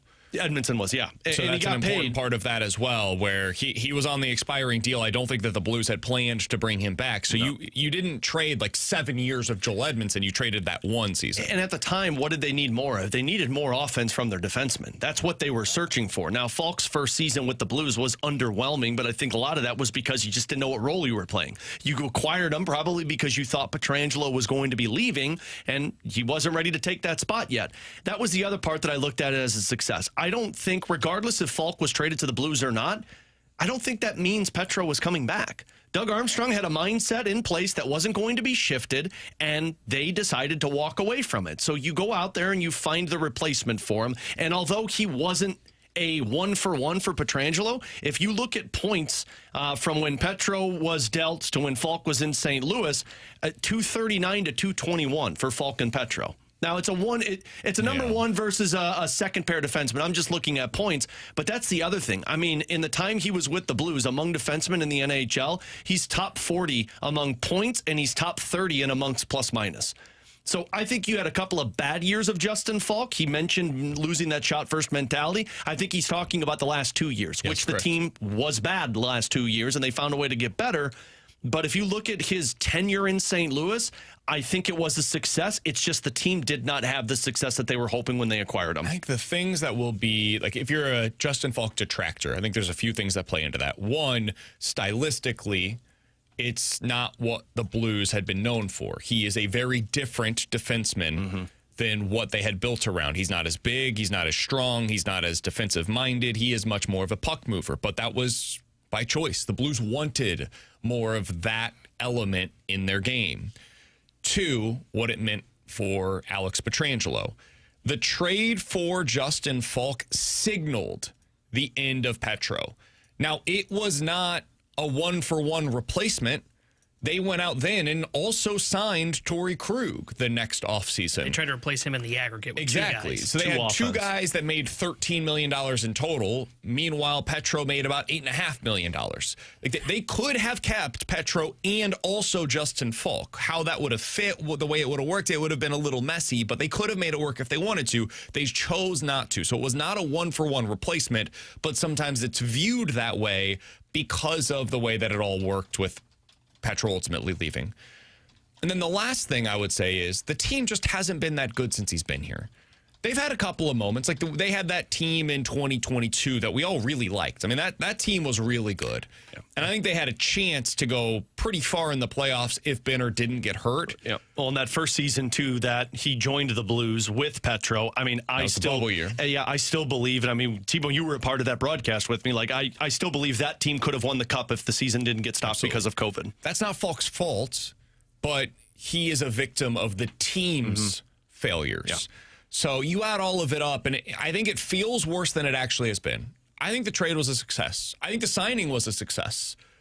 They just haven't built around Justin Faulk in the way that they probably needed to. Yeah, and this feels dirty to say because he's done with his career, but I think Torrey Krug was more of a failure than Justin Faulk. Absolutely. And again, it's not because of the injury. It's just Torrey Krug did not provide what he did in Boston with St. Louis, which is why they signed him to that contract. And some of that is also the team around him not converting on chances. But I think the Torrey Krug one hurt the Blues more than what the Justin Faulk one did. All right. So one of the reasons that we're bringing this up is because of obviously the column that was posted earlier today by JR. You can read that over at The Athletic. Also, Justin Faulk was listed today on the Daily Faceoff's initial trade it's board. List season for the NHL, too. It would really be a success if we gave up Bach to get him and get a first-round pick in return. 2 first-round picks, maybe. Matt Larkin is the new guy that is putting together the trade board over at the Daily Faceoff. The current Blues are listed. Alex, you ready? Drum roll, please. There's not going to be any other than Faulk, right? I already mentioned Faulk. Braden Shin also listed as a potential trade candidate. Matthew Joseph of the St. Louis Blues, he is on this list as well. Oscar Sundqvist is another player that was mentioned. Jordan Kyrou is on the we'll see portion of this list. And then finally, the other players on here as big name, potential blockbuster potential, but probably a little too soon, Jordan Bennington. That is the final name that was listed on here. Are they missing anybody in your mind, Alex? I think they are. I think Robert Thomas and Pavel Buchnevic's name should be on here as well. JR said this on the podcast earlier today, which you could check out the podcast, which is up on YouTube channel now, Last Minute Blues Podcast. But he said he believes that the Blues are listening on all 3 of their top players. Wow. And I think that's been reported by others as well. Thomas, Buch, Kyrou. Yeah. And that's been reported, obviously, by a lot of other people, too, saying, like, the Blues are listening on everything, but they're listening on their top players because they know what this is. They know where it's at. Do you think that means they're listening on Parayko?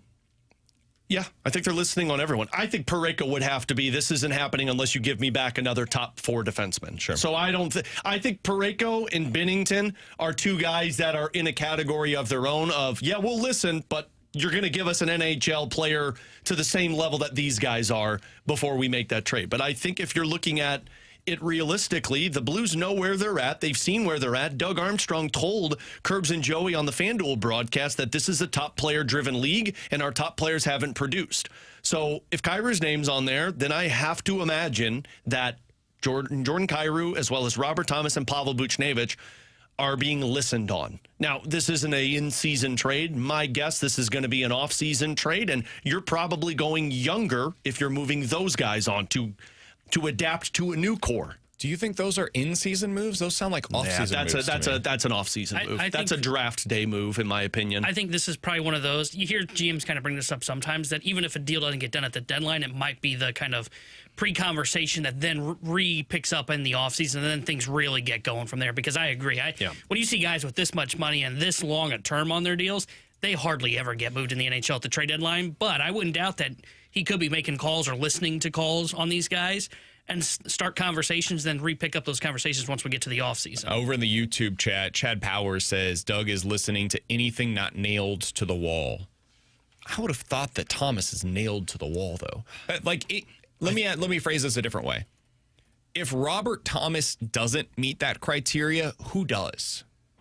I would say no one. Yeah. Well, no, I don't know if I would say no one. I think you're looking at why would they move Holloway? Why would they move Snuggerud? Why would they move Dvorsky, Stenberg, Neighbors? So the core has shifted. The core has shifted. I mean, it's the core that we discussed when he talked with the three beat writers of saying, like, our core is Neighbors, Holloway, Snug. I think he views this as, look, this has been long enough. These guys are 26 years old. This is supposed to be their prime, and they haven't gotten there yet. It's really interesting because that changes a lot. Yeah. I mean, that means the Shin has to go. That means you probably need to trade Justin Faulk. I personally believe that means you need to trade Jordan Bennington. I know that we can have our conversations about that at a later date, but I would give serious consideration to listening on Colton Parayko, because if you're shifting your core to these younger players, it's going to take some time before this team is really contending again. And many of the players that I just mentioned might not be in their primes anymore by the time that the Blues are back into that contending status. Yeah, and let me be clear with what I said. That's not Doug's calling about Thomas. He's listening on teams if they're interested in them. But I do think it's important to note, because we've already seen a couple of texts, why would they listen on Robert Thomas? That's a number one center. Sure, but if you're Doug Armstrong and Alexander Steen and you're looking at this from the 10,000-foot view, this is now 4 straight years where you've underperformed early, you've gotten on a hot streak late, made the playoffs, and Robert Thomas has gotten hot in the latter portion of the season. And Steve Ott, I still go back to the quote that he gave me a couple of weeks ago, we are waiting for somebody to step onto the ice and take over. And if you're looking at pure value, I think Robert Thomas is going to give you the best bang for your buck. If you're moving them, Again, this is going to have to be like, if somebody calls and says, we want Robert Thomas, great. You're giving me 2 or 3 of your top prospects in your system if you want this player. Well, can you think of a trade that would have, I'm putting you on the spot here. We can take some more time and we can think about this over the next few days. Can you think of a trade that would be similar?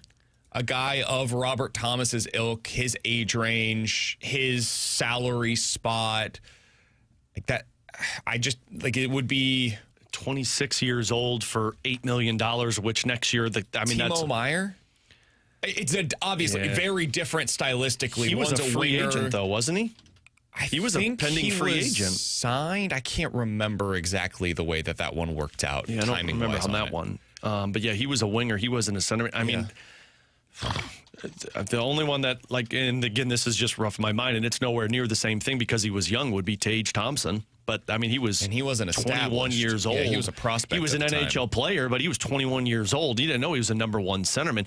Number one centers just typically don't get traded. I mean, Jack Eichel, how old was Jack Eichel at the time? Jack Eichel's interesting. He was hurt. He had the injury that people weren't sure kind of how he would come back from. Buffalo was kind of like that. done with him at that time. He was 25 years old. But, again, I think Jack Eichel was established, too, as one of the top centermen in the National Hockey League. Somebody said Martin Necas. He wasn't a centerman, though. I mean, he was, but they didn't use... Colorado traded for him and said, you're not a centerman, you're a winger. Even Carolina started using him as a winger. Yeah. You just don't see centers get traded very often, which it kind of does put it into the spotlight of what the issue is. Sam Bennett's another one, now that I'm just running through this in my mind. Yeah, but again, that's a little different too, because Sam Bennett is a more physical. He's almost closer to a Braden Shin comparison than a Robert Thomas. Wouldn't you say? No, because he didn't really have the offense. I mean, he was only 13 and 18 goals was the highest amount of goals he scored with Calgary, but he was a centerman. O'Reilly is an interesting name to bring up, though. Yeah, because he would have been. That would probably be a much. He was 28, I think, when they traded, and he was. Yeah. No, he had term. He was locked up to a contract. Yeah. He had 3 more years. Because remember, it was the no move, and then that's probably the closest comp. Actually, I'm glad you brought that up. That's probably the closest comparison that I can think of in recent years. Yeah, the other one that I just thought of too was Elias Lindholm when he was traded from Carolina to Calgary. He was established as a top 6 centerman. Wasn't a big point getter, but he was traded with Adam Fox for Noah Hannafin and Dougie Hamilton. So there you go.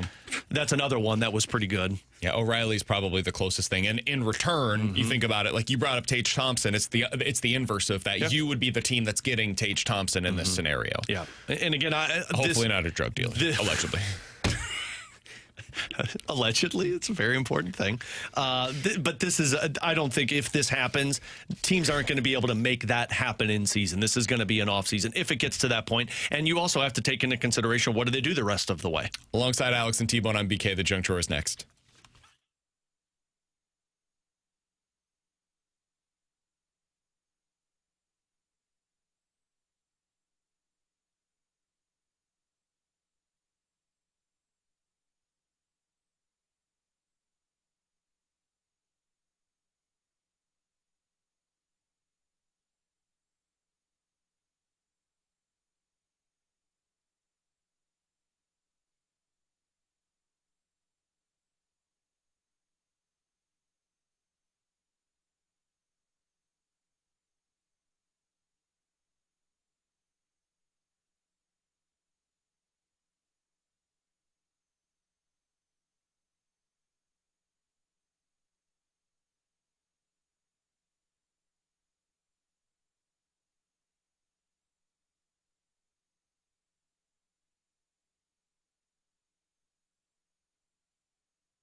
Alex, have you ever had anything made with liquid nitrogen? You ever seen those? Wouldn't that kill you?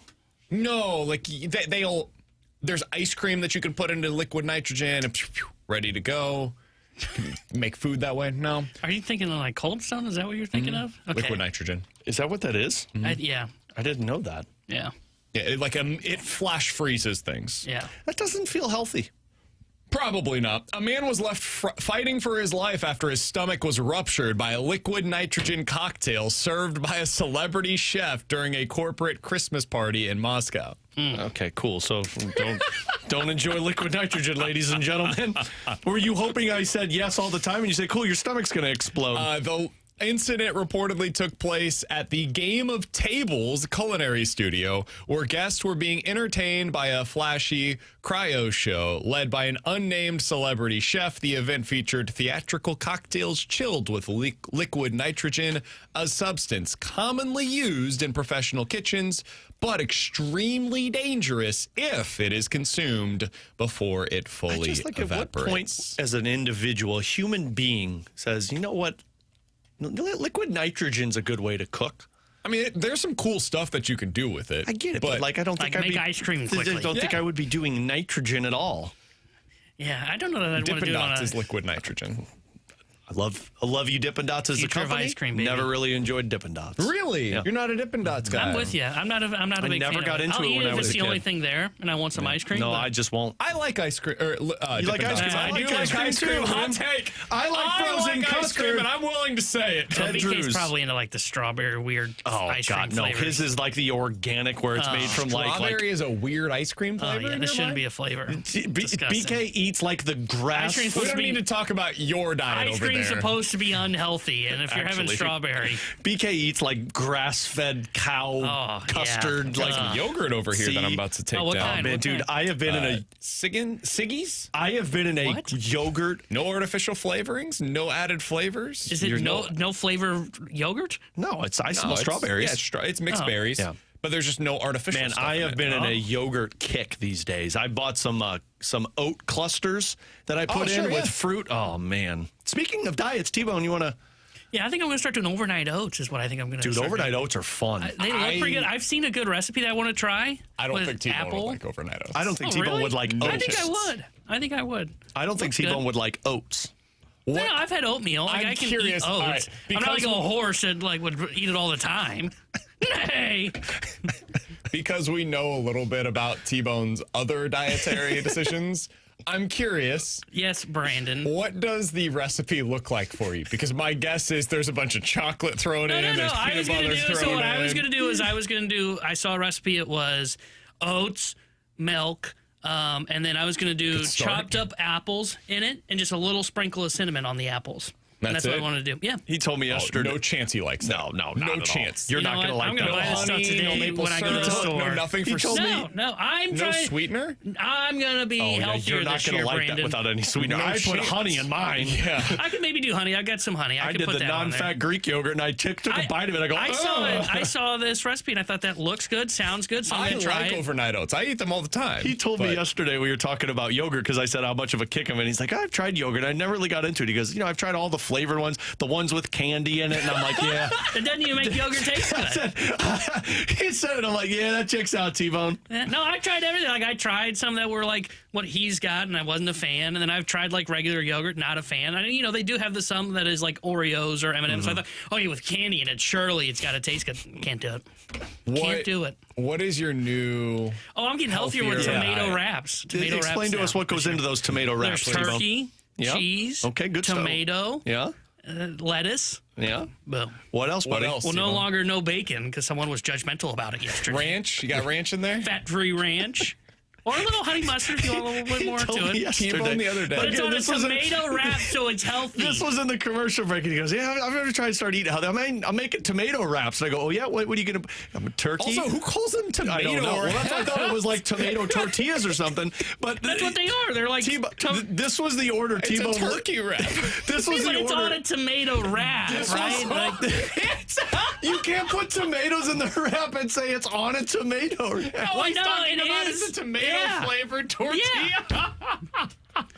Diced tomatoes, baby. It's This- red. It's this a was beautiful how- red. This was how It's he as listed red as off the BK's face ingredients right now. He listed off the ingredients. He goes, I'm eating healthier. I'm going to do turkey wrap with turkey, cheese, bacon, and ranch. Little bit. For some reason, this bacon He is said being bacon overstated. crumbles. Sorry, Just a bacon little crumbles bit. and ranch. And I go, T-Bone, where's the healthy? Oh, I'm gonna have tomatoes in it too. And lettuce. You didn't say and lettuce. Maybe some jalapenos.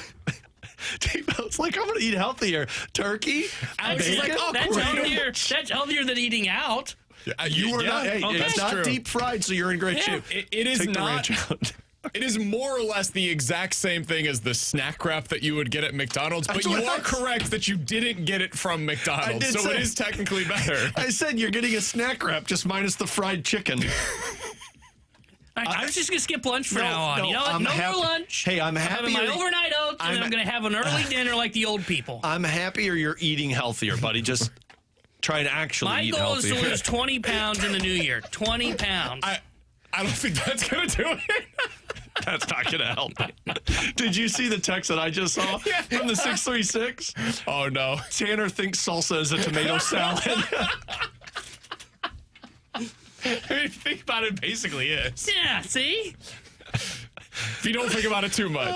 Poor T-Bone. Somebody else, I was like, what the hell is a tomato wrap? Yeah, you and everybody else listening I just right now. couldn't get over it. He's like, yeah, he was so happy about it too. That's why I was like, good, man. That's From awesome. Grady, you guys do know that wraps and tortillas are actually worse for you than bread, right? Yeah, yeah. I haven't been told that. You got to go the whole I wheat got to go tortillas. whole wheat? Yeah. Oh, man. He was so happy about it, which was the part that I was like, oh man, that's awesome. And then he's like, turkey and bacon crumbles and ranch, and I'm like, God, Tanner.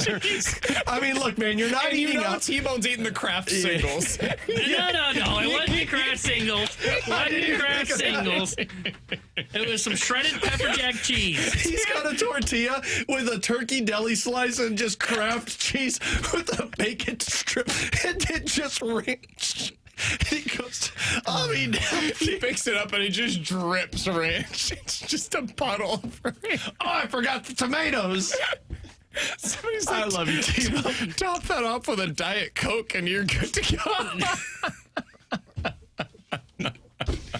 I don't know why I talk to you guys.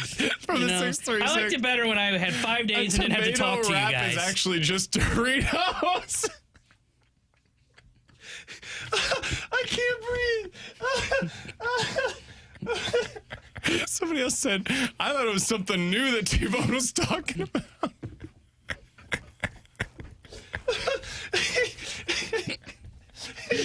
Be like me. Hit up that Ozempic. It's great. Lost about 50 pounds. Didn't even really have to try that hard. It would be a lot easier. After T-Bone eats his turkey wrap, he goes, I need some dessert. I'm going to eat this yogurt with some Reese's peanut butter. No, as I said, I can't do yogurt. No. Not even with candy in it. No, not even with candy, and I can't do I it. love you, T-Bone. Anything else that we're turning to? Yeah, what other meals are we going with? I don't know. I'm going to be doing more grilled chicken. That's healthy, right? chicken? That's You want to great. ruin that one No, for no, me? no. I got nothing bad. Hey, I watched Grant Francis for 2 straight years just eat grilled chicken without I any... think his was boiled. Whatever it was, it had no salt, no pepper on it. And I'm like, what are you doing, man? I don't know. I'm going to be trying to get a little bit more healthier, so we'll see. We'll see where we go from there. We should do one of those that just tracks it all year I'm and see where I'm you're going at. to the store, and now I'm not buying wraps. No tomato wraps when I get there No, today. get whole wheat I'm going to be wraps. buying those small salads and bringing those in here to munch on. You know, that'll be God, my lunch. You're Here's gonna the hate problem. salads. T-Bone's problem is he's gonna put Ranch. a bunch of No, ranch. I'm buying what is the typical, like, you know, you see those self-serve, or not self-serve, what do they call it? Those individual ones. Or you just have the thing and you pour it in and you that's just all mix you it get. up. That's all you get. You're gonna hate That's all you salads get. though, man. No, I like salads. I Yeah, do. but if you're just Should I tell him that most salads aren't actually that healthy for you because of the dressing? what you should do is you do oil and vinegar. The You know what, McDonald's salads, I've for already example. decided I'm done with this New Year's resolution. Dang, I'm not man. getting in shape. I'm not losing 20 pounds. No. Life will suck without all the good food. T-Bone, we want you Without the healthy. beer, without the good food. Oh, yeah, the what beer. are we really living for, people? T-Bone, you can't have beer anymore either, man. You I can't- am cutting back on my drinking. Haven't had a drink all There you week go. yet. Look, you're killing BK over here. Somebody on the YouTube chat said ranch. My buddy and just texted me and said, "Don't stand for this. They are ripping you." See, that's a real friend. That's a real friend right there. Someone said I always ask. Someone said I always ask for tomatoes on my Big Mac. Also, we've never labeled each other friends. I am right on the YouTube chat said ranch and bacon with a side of lettuce. That's good stuff. Tanner salad's just nachos. Taco salad, just a bag of Doritos. You just pour it in there. And he pulls off all of the lettuce. He said, but I got the tomatoes in there. Sorry, tomatoes. Coming up in 15 minutes, we'll dive into some NFL quick hitters. I don't even know where we're at anymore. We've ruined T-Bone, too. Now the poor Saffron kids. Piranha says people like BK and Alex are why people don't go on diets. Hey, You bleep man. on everything he's Hey, trying man. to do because it isn't They perfect. think they're better Trying than to you. help him. They think they're better than you. Like, but BK's bragging about running 9.5 miles in 9.5 Can't have minutes. Tanner telling us he's trying to be healthier and having ranch and bacon wraps. Two things. One, I commend T-Bone for trying to be healthy. Hell I think yeah. that's awesome. I think it's fantastic. Two, if your friends don't rip you for stuff that you're doing, not you don't friends. have real friends. Yeah, you're not friends. Three, guys, I get ripped on for what I eat more than anybody in this room, and it's not close, and that's okay. That's part of the deal. I have a black bean burger today, a yogurt, and I had a bunch of fruit, and now I've got an apple. Like, God, whatever he had yesterday smelled like just a sweaty they literally gym. call me soy boy on the show. I promise you, T-Bone's gonna be okay. We're just trying to have a little bit of fun with our guy. All right, coming up in about 15 minutes, we'll get into NFL quick hitters. But next, could the Cardinals take advantage of what is a pretty sleepy free agent market? We'll talk about it next year on 101 ESPN.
Alongside Alex and T-Bone, I'm BK. It's BK and Ferrario here on 101 ESPN. A lot of people attacking my body weight now. I don't know how this became an attack on me. Hey, man, you give it, you got to take it. That's the way this works. Get to the gym, Piggy. We'll get to NFL my quick pants fit hitters now. here in about 10 minutes. T-Bone, you said something yesterday that kind of caught our attention. I You think think about it's to bring my time for Stu the question. Cardinals to go ahead and take advantage of this free agent market. What did you mean by that? What do you think? What do you hope that they do? Yeah, well, seeing how slow that the market is playing out, and if you read any of the most recent pieces from like a Jeff Passan, Buster Olney, Ken Rosenthal, all the best insiders across the sport, they've basically said that it sounds like teams have decided here's what they're willing to offer, and a lot of the players are saying that's not what I want, so I'm going to just wait around. And what you've got is now you've reached this standstill in the market, right? Nobody's budging, as we've seen. Name the last big free agent signing. Like, I can't even think of one recently. And don't count Phil Maton. No offense to him, but it's not him. Like, it's been a while. Like, it might be before Christmas. So, they're not going to do it because I don't think they want to. Man, who was the last free agent signing? Wasn't it May? No, I wouldn't say May because he wasn't a big free agent signing. Is it Cease? Is it Dylan Cease? And he signed, like, before Thanksgiving. Man. Oh, I see what you're saying. Big free agent. Yeah, like a top 20 free agent is what I'm I thought you looking meant at. Cardinals. I'm like, Yeah. did they sign somebody? Well, no, because he was early, wasn't he? He was very early. But the reason I bring this up is if this baseball's market boring. is going to stand still like this, why would you not at least explore potentially kicking the tires on something? Now, if the Cardinals hadn't already signed Dustin May, I think there's going to be starting pitchers like a Gallen that are going to have to take bridge deals, like those 3-year deals where it's got an opt-out after year one. That would make all the sense in the world for the Cardinals. If you could bring that guy in, lure him in, and say, hey, pitch very well, we'll trade you at the trade deadline. Boom, you get some assets back in return, then he can opt out and go back to the market. But, man, if nobody wants to pounce on a Bo Bichette, a Kyle Tucker, like, I get it. You have a plan. Chaim Bloom laid out a plan for what they're going to do, and it's going to be we're going to draft and develop our guys. Odds are you don't have a Kyle Tucker. You don't have a Bo Bichette. You don't even have potentially one of these top arms. Maybe Doyle is better than what some of the guys are on here. You know what? You need 2 of those guys to win when it comes to October. So they're not going to do it, but it is kind of frustrating that you look at this NL Central. Like, you look at those win totals that came out yesterday. It's not going to take a lot to win the NL Central. They could potentially really build this thing back up quickly. And in like 2 or 3 years, wouldn't it be nice to have one of these top free agents on your roster? Because this market's not moving. These guys, you could jump into this bidding real quickly and join the process. I'm going to give you the entire list of free agents under the age of 30. It won't take too long because there's not a ton of them. I'm curious, like, just a quick yes or no, would you be interested in this player? Okay. And then we can kind of go through individually on the players that you say yes to. Dylan Carlson. No. He's signed? He's unsigned. Oh, He's a okay. free agent right now. The players that I'm listing are all under the age of 30 that are available on the free agent Gotcha. market right Okay. now that you could sign if you wanted to go out there and do so. MJ Melendez, no. No. Bo Bichette. Yes. I wouldn't do that for the Cardinals. Colby Allard, I'm not familiar with his game. Max Kranick, I don't know. He's an outfielder, I think. Relief wrong. pitcher. Kyle Tucker. Yes. I would do Luis that. Arise. No. No. Willie Castro. No. Luis Urias. I said Arise no already. Luis Garcia, No. pitcher. Nick Sandlin. Never heard of him. No. Luis Renifo. A lot of Luises here. No. It's like the mix Brendan in Rodgers? or football. No. No. Genesis Cabrera. No. No. Been there. Nick Madrigal. No. End of list. Yeah. So you said yes to Bo Bichette and Kyle Tucker. Yeah. Those are the 2 guys that we're really talking about here. I just don't think it's realistic. Bo Bichette's getting offers, allegedly, reportedly, from Toronto, maybe the Dodgers, probably the Cubs, the Mets, maybe. Like, those are the kinds of teams that are in on him. I think he has a real market. He just hasn't decided where to go just yet. Kyle Tucker is the one that it seems as though he might have to take a shorter-term deal. But what we're talking about when we say a shorter-term deal is kind of similar to what I would imagine Alex Bregman got last year, where you're looking at like a 3-year, $100-something million contract with opt-outs after him. I just don't know that that's something that makes sense for the Cardinals. I wish that it did if they were in a different situation. Like, if they were trying to win this year, I would absolutely be encouraging them to go out there and do that. But does it make sense to give up a draft pick to go sign Kyle Tucker for him to potentially be able to opt out again after this season? I would say no. Do you guys disagree with that? Not on a short-term deal, but that's where I would say, like, if no one wants to go give him the Godfather offer that's long-term, that's the one that I think makes sense for you. Like, that's when you give up that first-round pick. But because, like, if the Cardinals, what they're saying by not doing any of this exploring is that they think this is going to take longer than what they're leading on. Because I think if you thought you could turn this around in 2 years. Tucker signing, I was going to say, does the Kyle Tucker signing make you better right now? No, it's not about the right now. They are approaching everything in the aggregate. They are looking for like in the next 3 to 5 years. What if Tucker's he helps in the next 3 to 5 years. But what if Tucker's not the same guy in 3 to 5 years? Oh, I think Tucker would be. That's where I would bet on this, right? Like if they would use the aging curve on Tucker, and they would still end up with like 4 years of him playing very good baseball. What are you suggesting then? Like I mentioned the shorter term deal, and I'm not pushing back against it. I'm truly curious. What kind of a contract are you talking about? I think they need to be willing to go out and spend significant dollars on a Tucker, or I even think Bichette would fit into like this for them. 8-year, $250. Yeah, like something like that. Because I think he would. Now, here's where it would get interesting. If the Dodgers are offering the lower term, he probably takes that. But I think it's still worth kicking the tires if you're the Cardinals. Well, that was my other retort too. I don't know if he wants to play here. He seems to want term, and he doesn't seem to want to be a guy that would be in the spotlight. Which in a rebuilding talking about Bichette or Tucker? Tucker for sure. Tucker's a guy that doesn't seem to want to be in the spotlight, which he would be the star here, but there's not going to be pressure on him here in year 1 or 2 because it's more of a long-term play. It is more of the John Lester signing than it is anything else. The Cubs weren't ready yet with John Lester when they brought him in. I think it was the year after or 2 years later that they became that team. So I think that's the kind of move that they should be exploring, but they're not going to. Like, I agree, they're not going to do it. I just wish they were more open-minded to it. To me, it already feels like they determined what their path was the moment the season came to an end, and no matter what, they're sticking to that path and not open-minded to a significant move. Like Dustin May, yeah, if you're claiming you're open-minded to that, sure, but that's part of being in a rebuild. I'd be here for it.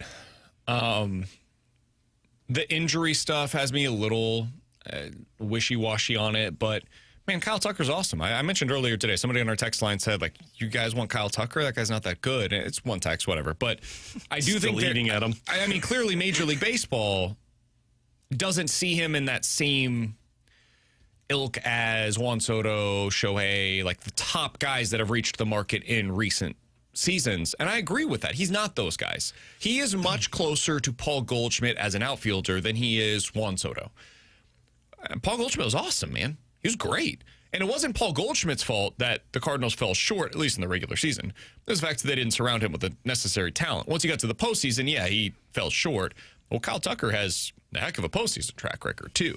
I mean, this is a guy that we've talked about in the past. You can go back through and what he has done there.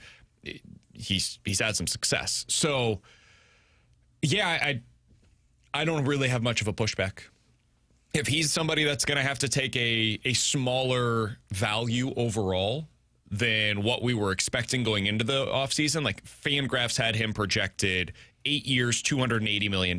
That's 35 per. If you had to drop down and it's 8 years, 240, 30 per year, I'd do it. I just don't think that's something the Cardinals will do. And part of that might be because of the news that we saw today. Their TV deal apparently is like falling through right now. And they might have to go to Major League Baseball this next year. Like FanDuel might not be around starting next year. And I know what they would argue, because you're right. They would view that as the reason not to do it. How are you selling TV subscriptions if you have to sell this through Major League Baseball with That's this a fair product? question. Right? Like, who's watching this product right now that you would be sending out there? Because I think for last year, us. I think you saw last year, fans didn't want to come watch that team. Look at what your attendance was. And it's only going to get worse. I guess maybe they would say Kyle Tucker's not somebody that people pay to watch. Kyle Tucker's a really good baseball player, but much like Paul Goldschmidt, there's nothing special about his game. People pay to watch playoff baseball. They don't pay to watch one guy. And they watch superstars. They watch Fernando Tatis Jr. They watch Elly De La Cruz. People that do things that we've never seen done before on a baseball diamond. Kyle Tucker does a lot of stuff that I've seen other players do. He's excellent at all of it. He kind of has like the 60% Mike Trout disease, where he's really, really good at basically everything you can do on a baseball field, but he's not excellent at anything.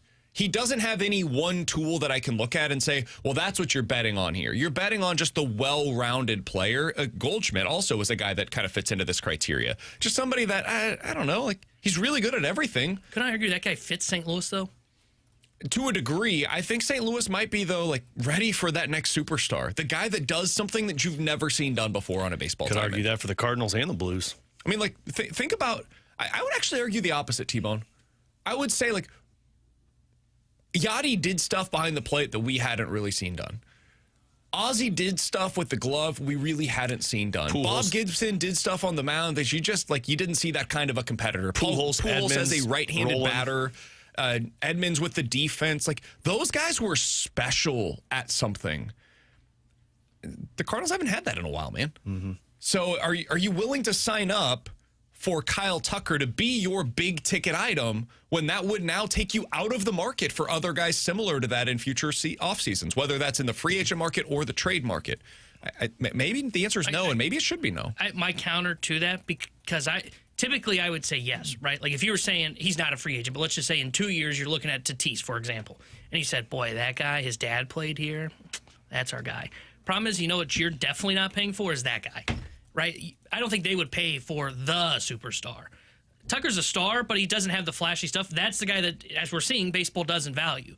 I think you could take advantage of baseball not valuing that guy and build around him, because Tucker, if you built the team around him, look at what he did with the Cubs in the first half. You're talking about a guy that could become an MVP candidate still. Goldie, I agree. Not a flashy guy. Know what he won, though? Won an MVP. Yeah. Really good at baseball. And ultimately, you guys are right that winning sells. That'll sell, but they've then got to put the team around him. All right, alongside Alex and T-Bone, I'm BK. NFL Quick Hitters next year on 101 ESPN.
Alongside Alex and T-Bone, I'm BK. Let's dive into some NFL quick hitters before we talk to Chris Kerber, the voice of the Blues, on the other side. T-Bone, what did you say is the update from the San Francisco 49ers practice? Yeah, so apparently Trent Williams, their starting left tackle, did not practice today with a hamstring injury, and wide receiver Ricky Pearsall did not practice today with a knee injury. Oof. It's fine. 49ers play on Sunday, 3 o'clock game. Eagles, 4.5-point favorites now in that game against the 49ers. If Trent Williams doesn't play, I don't think the 49ers can win. I just threw my mouse. Yeah, I think he's out. I would definitely take Eagles. Yeah. I'm leaning Eagles already before knowing the status, but I'm definitely in on Eagles if he's out. I think this is just, we want to make sure he's good. He'll be That would be my fine. guess. He doesn't need the practice. Shanahan he knows did what say, he's doing. because a lot of reporters think had the same read, because I just saw that apparently he was asked something along the lines of, like, is this really rest or is this really injury? And he said it's not rest related. Wow. Okay. So, That's not good. You called my bluff then, T-Bone? The other news, NFL playoff related, and I don't know if this is news, but like the other Vegas related news. Packers have now become a 1.5-point favorite on the road at the Bears. what is that? I think the Packers are the better team. Sure. Sure they are.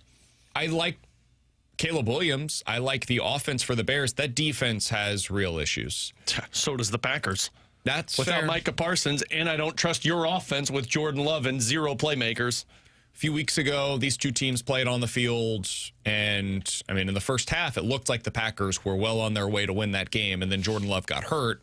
Bears ultimately come back to win it, but I could see the Bears win. I'll pick the Packers rather to win that game. No, you said Bears. Can't I know. take It's not. Yeah, no takesies, Fingers backsies. are still on the. No takesies, backsies. It's not a Sunday, so BK's in, baby. Yeah, right. no, the Bears are winning this one. I don't with think there's you. even a chance. NFL draft related news. Ty Simpson has officially declared for the NFL draft. I don't like that decision. I think wish you he should have would. stayed at Alabama, buddy. I think he could have transferred because I'm not sure Alabama wanted him back. But either way, he would what I have would've gotten. If Alabama doesn't want you back, I don't know if I want to go to the draft. Yeah, he would have gotten a bigger paycheck in NIL than he would have with the second or third round where he's going. Just saw this from an ESPN reporter. Simpson's father is the head football coach at UT Martin. He told a reporter that his son, Ty Simpson, received first-round grades from every NFL general manager that they were in contact with. So, I mean, Sure. if that's the case, you got to go. I mean, there's some teams that need quarterbacks. I just don't think Ty Simpson's the guy that I'm going to take. I wouldn't either. Maybe in the and second round, but not I don't in the think first. he's ready. I agree. He feels. Now, I think this guy was ready at the time. He feels Mac Jonesy to me. He feels J.J. McCarthy-like to me, where I get it. There is some talent there for sure, and I think that you can build around it, but I'm just not sure that he's ready least with for the big leagues. Ty Simpson, I've seen him like win football games for Bama. With McCarthy, it was always, okay, sure, the talent's there, but how much was that guy really needed? It was always the running game that carried Michigan. Last thing that I wanted to get to, speaking of the NFL draft, I saw this yesterday from Bomani Jones, who I think does a really good job. He said, Fernando Mendoza is a very good college quarterback. I know what the number one pick in the NFL draft looks like, though. That ain't it. Saying he doesn't think that Fernando Mendoza has the look of the number one overall draft picks that you typically see in the NFL. I think there's some truth in that if we're talking about, like, hey, he's not Cam Newton. He's not Andrew Luck. He's not even Robert Griffin III. I think he looks a lot like Jared Goff. I don't think they're all that dissimilar to me. Do you guys disagree with that? I Jared agree. Goff He's was not the a number one pick. Yeah, and I just don't think Goff, he's a number one. I agree. And Goff was a number one because of the draft. Yeah. I don't think there's a franchise quarterback in this draft. I just think if I'm a team like the Jets, like the Raiders that need a quarterback to turn things correctly, this is going to be a lost year for you. I would just admit we're bleeped. We're doing another transition. Or traded year. back. Quarterbacks that kind of fit into this criteria. I think Sam Bradford had some similarities to this. That went well. I think that was more injury Boy, related. there's a lot of but fair. Rams. Sure. St. Louis Rams. Jared Goff certainly fits into this criteria. A little bit Baker. I think Baker was a little more like creation ability than what you've seen. Those are probably the closest comparisons that I can make in recent memory. And I think Baker was better. Baker had coming out. attitude too, and I'm not saying like Mendoza. I'm not shooting him kinda down. bland, isn't he? It's not that he's bland. He's just I don't know. He just doesn't have that Baker mindset. That's like bleep you. I'm going to score here. Eli Manning a little bit. some similarities there, maybe. It's an interesting one, but I don't really remember him coming out of college. Yeah, there's some similarities playing style-wise between Eli and Fernando Mendoza. What about Peyton? No. I'm not willing to go there. Other first number one overall selections that were quarterbacks in the last 15-ish years. Matt Stafford, different kind of arm talent. Cam Newton, I mean, come on. Andrew Luck, ridiculous. Jameis Winston at the time I thought was going to be really good. We all did. He definitely was willing to risk it. He had that attitude. Kyler, special athlete. Joe Burrow had one of the best seasons we've ever seen at the collegiate level. Trevor Lawrence was the chosen one. Caleb Williams, come on. And then Cam Ward last year had just special arm talent. And Bryce Young's in there, but he's like the size of my 10-pound dog. Jeez. I never understood hey, the that one. 10-pound dog is in the playoffs. Where's your team? Huh? Touche. You know what? Fair point. You like C.J. Stroud in that draft. You've been 100% proven correct because the quarterbacks that went top 5 in that year, Bryce Young, C.J. Stroud, Anthony Richardson. Yeah, I said all along, I said C.J. Stroud is the best of that quarterback group. Now, he hasn't lived up to it consistently at the NFL, but I still think he's going to be the best from that group. I would take Fernando Mendoza. I think the quarterback position is just that important. And if you can get a guy that you think can be a top 12 quarterback in the league, you can win with that. I mean, we're seeing this year. Look at the quarterbacks that are at the top of the playoffs. Bo Nix is a number 1 seed. Sam Darnold is a number 1 seed. Do I think Fernando Mendoza can be as good, maybe do it differently, but be as good as those two guys? Absolutely. And that means that you can potentially build around him. So I'd take him number 1 just because of the position. And I think he's clearly the best guy available. I'm still holding hope Mac Jones is the first QB from that 21 draft to win a Super Bowl. Coming up next, Might Chris happen. Kerber, the That's not voice of gonna the happen, Blues, joins us here on 101 ESPN.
Well, we've turned the corner. The new year is here, and you've probably pulled down most of your holiday decorations. And if you have and you're sitting there going, man, you know what, the house just isn't as comfortable as it needs to be, well, maybe you haven't changed that air filter. in that furnace. As the warm weather is gone, the cold weather's here. We're starting to get into 50 sometimes, drops back down. Maybe you're adjusting with it. The best thing you can do is change your air filter, and that comes from the experts at Classic Air Care. They are here to help you. That's the number one thing you can do to help keep that furnace running as smoothly as possible. If you haven't had them out to have a maintenance check, have them do it. Get it done now. You don't want to hit when the real deep winter part hits and then have that thing go kaput on you. Make sure that it's ready to go. They got a 4.8 Google rating for a reason. That's because the service is fast. They can typically get to you within 24 hours. Their service, they care so much about getting it right for the customer that the customers are going online and leaving outstanding reviews. They are using them over and over and over again and recommending them to their friends. It's really that simple. It's why I have Classic Air Care out to take care of my house. They will take care of yours the same way. You've seen those great vans out there, the orange ones with the penguins on them. That's them taking care of your neighbor's house. They'll do the same for you. Use Classic Air Care like I do. Have them come out. Make sure that unit's running safely. Don't forget, change that air filter. I actually changed mine just 2 days ago because they said to. Classic Air Care, making people comfortable since 1926.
Tanner Hendrickson here with the Sports Center update brought to you by Saliga Heating and Cooling. Blues back in action tonight as they visit the Chicago Blackhawks. We'll have pregame coverage tonight starting at 7:30 with Alex Ferrario. Puck drop at 8:30 with Chris Kerber and Joey Vitale. And big news out of Major League Baseball, according to MLB.com's MLB insider Mark Feinsand. He's reporting the Cubs and Marlins are closing in on a trade that would send Edward Cabrera to the Chicago Cubs. The Sports Update was brought to you by Saliga Heating and Cooling, a Daikin Heating and Air Conditioning dealer.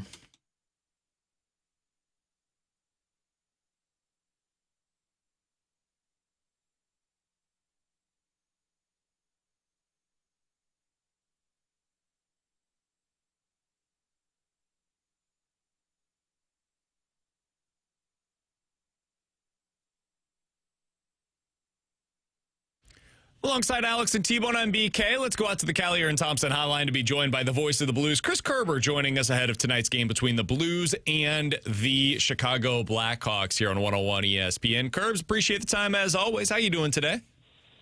BK, doing good. How are you guys? Doing really well. Any updates of significance as you talked with Jim Montgomery earlier today, Kerbs?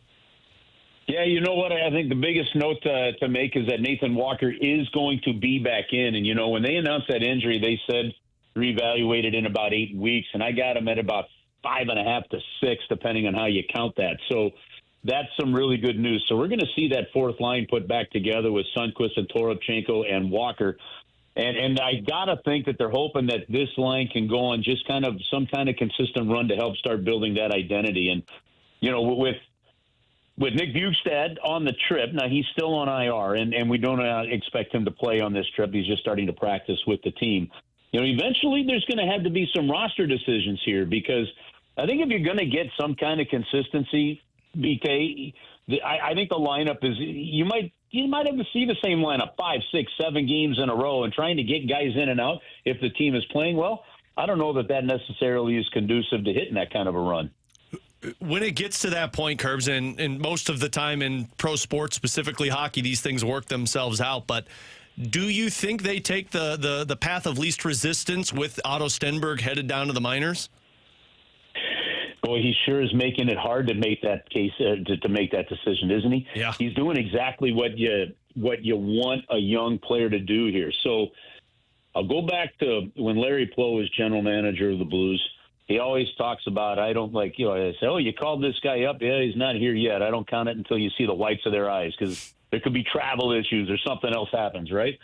And so, ironically, I think, and the other thing is when you'd say, well, okay, well, when this guy gets back, what are you going to do? He goes, like you just said, Alex, these things tend to sort themselves out.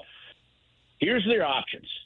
You've got 2 players currently on the roster that you can send down to the minors without having to clear waivers from a forward standpoint, and that would be Dvorsky or Stenberg. You do have that option with Mayu as well from the defensive side. The reality of it is Dvorsky took advantage of a call-up because of injuries, and he looks clearly like he's here to stay. I mean, he's continuing to get that growth and going in the NHL, and that's important education. Otto Stenberg seems to be doing the same thing. I mean, look, you're seeing Nathan Walker come back in, but you're not seeing Matthew Joseph in the lineup today. You're not seeing Robbie Fabry in the lineup today. You're seeing Stenberg and Berggren. There's something that these guys have bring that Jim Montgomery likes. So if there's no other injuries, if that opportunity comes, if that moment is there, I think Otto Stenberg has really made a case for a longer look. Now, it could be as simple. The other thing Larry always talked about was asset management. The guy doesn't deserve to go down, but we're going to do it because we can do it there without losing another guy. What I think, Alex, is how this team plays over these next handful of games before some of those other guys return will really dictate that, because he's just made a. I mean, look, I'm watching a 3-3 game against Las Vegas, and Jordan Kyrou is taken off the top line because they don't want to give up a goal for defensive purposes, and they put Otto Stenberg on that top line for 2 shifts in the final 3 minutes.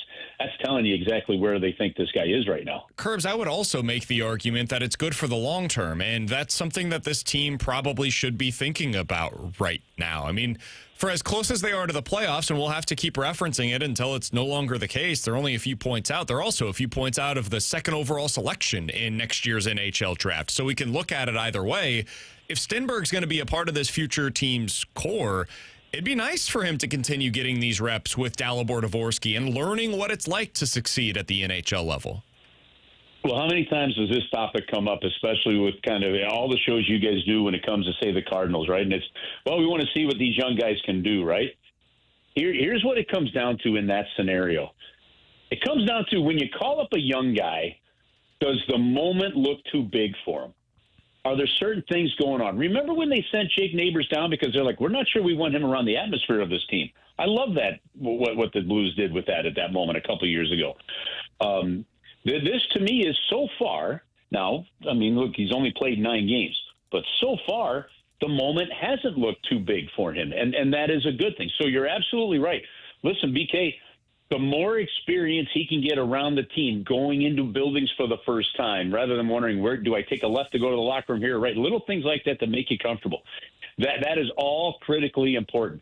It's just going to come down to situational, as you said. And now Doug Armstrong joined us on the air during that Las Vegas game, and I asked him about the 16 games remaining prior to the Olympic break. He goes, I'm not looking at it like the 16 games. He goes, the team kind of presents itself the way it is, and it's more the overall game play. So I think they're getting a really, really good, strong look at Otto Stenberg to make that decision. And the best part is, and Jim Montgomery said this, he said, every time we give him an opportunity, he rewards us. And that's all if you're a Blues fan right now, that's all you can ask for right now, is that this guy's come in and making the coach's decisions hard. And he has. So you're right, BK. There is value in him being here, and the team will have to make that decision as part of the process based on where they are in the standings and the opportunity of this season. Curbs, the other question or the answer that Doug Armstrong gave you guys last week that I really enjoyed was him saying, like, look, this is a top player-driven league, and our top players just have not gotten the job done. I asked this question to Joe on the last pregame show, and I'm curious your thoughts. Do you think some of the issues with Robert Thomas's inconsistency falls on the hands of the Blues not having another player that can think at the same level as he does when he's on the ice?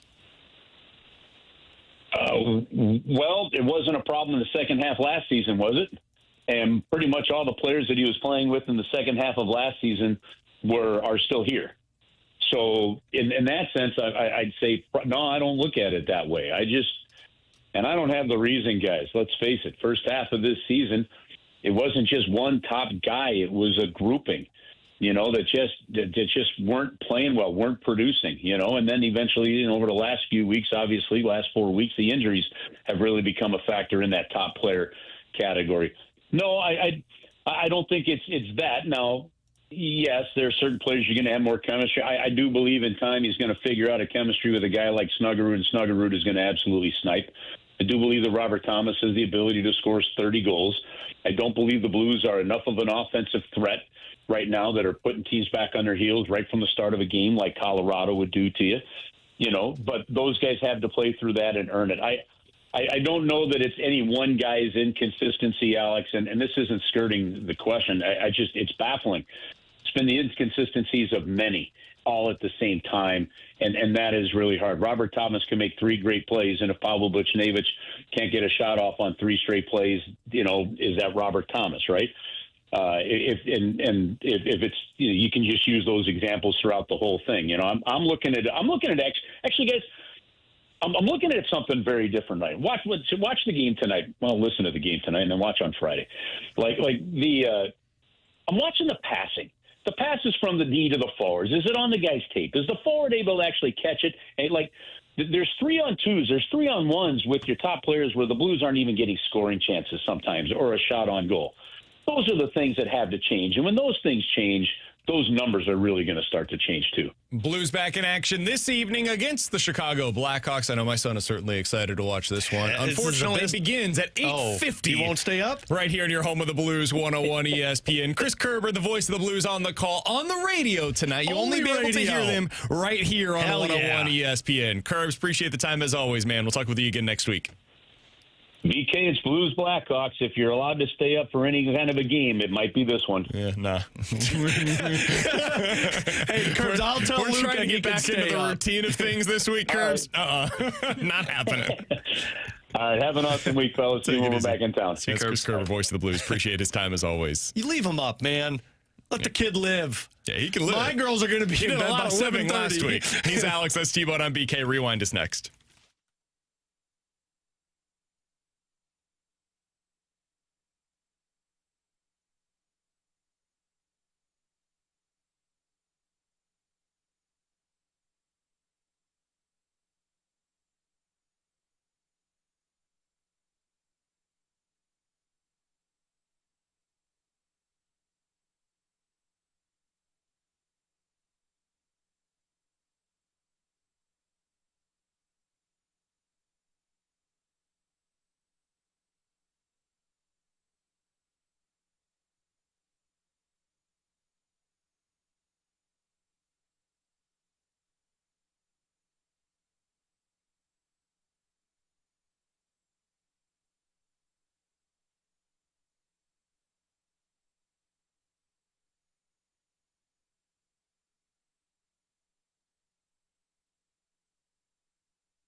If you guys missed anything from today's show, be sure to check it out on the podcast page, 101ESPN.com. The free 101 ESPN app is where you go to find it. It's all sponsored by Schaefer Door Company. That 101 ESPN app, super easy to use. It's free to download. It is sponsored by Dobbs Tire and Auto Centers. I'd give today's show 8.2. I was thinking 8.9. Okay. We had content today, guys. Good stuff. And we got to learn about T-Bone. A lot of college football to talk about, a little bit of T-Bones, eating habits to discuss. Brendan Donovan, the Cardinals value him as a star. The rest of Major League Baseball, maybe not so much. We'll see. I think that's maybe a little premature to say with any sort of certainty. You would. Lamar Jackson, pressure's heating up. Where is John Harbaugh going to end up? Talked a little bit about that. And then MLB.com, according to scouts, say that Cardinals' top 5 overall selection from last year. It's the top closer prospect in Major League Baseball. What does that mean for the Cardinals? You can find all of those conversations and so much more over on the podcast page after today's show. Tomorrow we'll be joined by Joey Vitale, as we are each and every Thursday. Blues back in action this evening. Alex, what time do you get back up here? I think I might just sleep here. For everyone that's telling you it's an 8:30 puck drop, don't listen to them. 8:53 puck drop.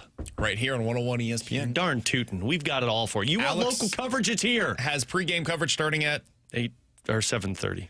Nice. Hour and 20 minutes of pregame coverage. Yeah. Extended pregame Hour tonight. and 23 minutes of pregame coverage. Looking forward to that. So much. We will talk to you guys tomorrow here on BK and Ferrario.